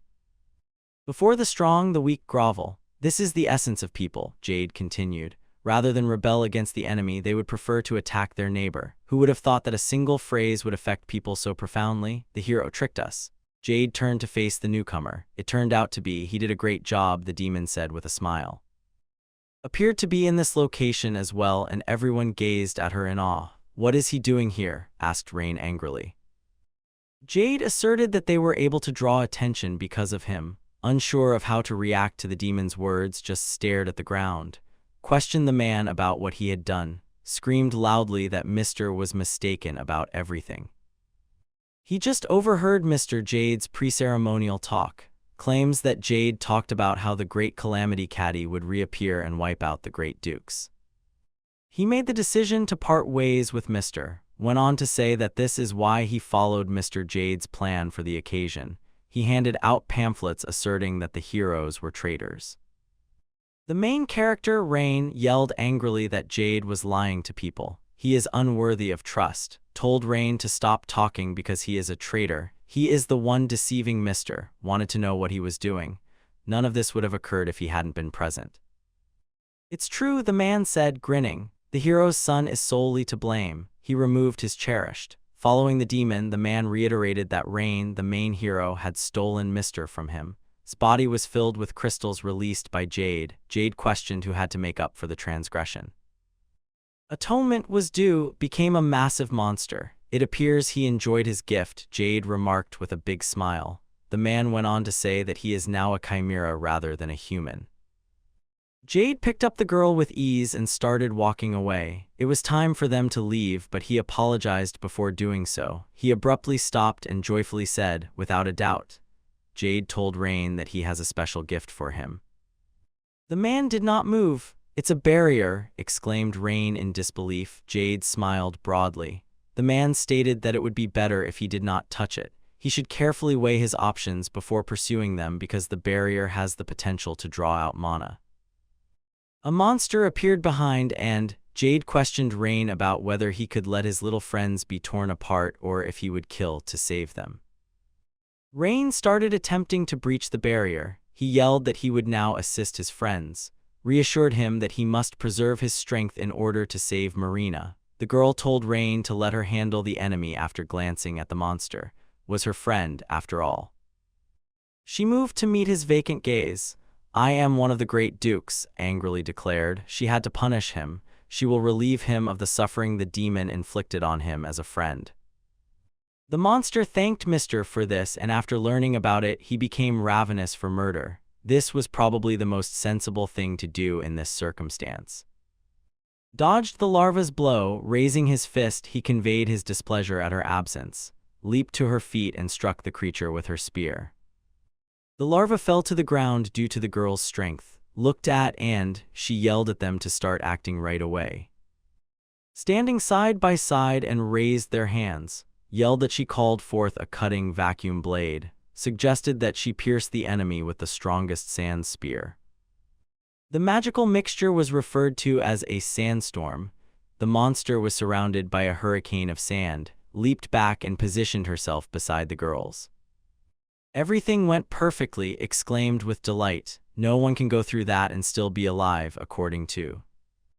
Gazed at the living creature in awe, did not feel any harm at all, so he smiled and asked what that was. He glared at the girls and declared, "This is all a scholar is capable of," approached them and said, "Now it's my turn. Needs to keep a close eye on him." The monster called forth a prison made of mud. Stone chains bound the girls. They were all immobile, scowled at the creature, smiled and explained that high-level magic had eliminated the clothing and movement restriction. Questioned, "Isn't he much cooler than?" The monster asked what the master would do next after glancing at her. Found out's actual sexual orientation. Told him not to look at her right now. Said angrily with a wide smile that he now understood everything. That was the primary concept. She ought to have told him right away. Abruptly and approached. "I'm going to enjoy myself now," he shouted. The monster started making fun of the girls in order to laugh at them. Turned to face Rain. He yelled at Rain, the protagonist, to pay attention. He now employs slaves. Screamed loudly for the monster to stop. She kept yelling at him angrily to remove his filthy hands from them. Furious, informed that slaves were not informed. "They are not required to speak." Yelled, "Must not dare disagree with an aristocrat." The stone hand he conjured squeezed the girl even harder. The monster claims that is an extremely impolite slave, so it was offensive to. Walked over to and rested his head on her shoulder. When he said that the slave's master is solely responsible for his upbringing, he grinned. He was correct, wasn't he? Questioned. He now recalls her words after his slave erred. He can still clearly recall his father's subsequent beating of him. Made contact with. He informed her that Mrs. would have to go through this herself in this situation. Cast a terrified glance at the monster. Questioned the girl about how she would scream. Listening to it will be fascinating as well. The monster started making fun of the girl. He wanted to cause as much trouble as he could. Rain heard scream, asked if Rain heard it, grinning. When the monster turned to Rain, he yelled that his friend was in danger. Did he know? "Can't I do anything about it?" asked, laughing. "He can't do anything without his sword, can he?" Rain made contact with the sword's hilt and started to pull it out. Rain informed the monster that he had a sword because he is a magic swordsman. The man with the sword broke through the demon's barrier. Yelled angrily, "It meant nothing. He's just a helpless son of a hero," yelled angrily. The monster genuinely saw no rivals in Rain. The man decided it was time to save the girls after hearing him. The monster was rushed by Rain, asked him pointedly if he was paying attention. He yelled that if Rain made even one mistake, Lady would suffer at his hands. The protagonist, Rain, angrily declared that everything was all right. He will be eliminated with just one blow. Had too much on her plate to do anything he cherished dearly. The monster was taken aback by how swiftly Rain materialized beside him. The man struck the monster's stone body with all of his strength. The crystals broke into tiny pieces. Screamed loudly, he didn't anticipate losing. Rain, the main character, thought he didn't wake him at all as he looked at him, but in his heart the demon sowed a seed of evil. He destroyed the demon's soul. Rain let out a weary sigh. The prison made of stone fell apart and were set free. Turned to face the unconscious individual. She questioned Rain about its actual demise. Rain, the main character, assured that he was now okay. He simply passed out. There were no terrible repercussions for him. The ground beneath their feet started to shake and tremble. Rain, the main character, yelled angrily, "What else could happen?" They were now affected by an earthquake, or the demon may have set another trap. Sat down, placing her hand on the ground. She exclaimed with excitement that these tremors were caused by earth magic. Rain considered the situation. They are troubled by issues all the time. The ground vanished beneath the heroes. With nothing to cling to, they all started to crumble. The main character, Rain, yelled angrily that he thought it was true, was unable to resolve the issues. When fell beside Rain, the main character, Rain turned to face her. He yelled, "How deep is the dungeon here?" She couldn't know that, angrily retorted. The main character, Rain, saw a bright light emanating from the pit they were plunging into. The astonished man inquired as to what was going on right now. When they ought to be falling, why is it so bright? The girls and Rain, the main character, headed for the light source. The startled man yelled, "What does all this mean?" He could see the outlines of trees in the bright sun, which became the source of the light they saw.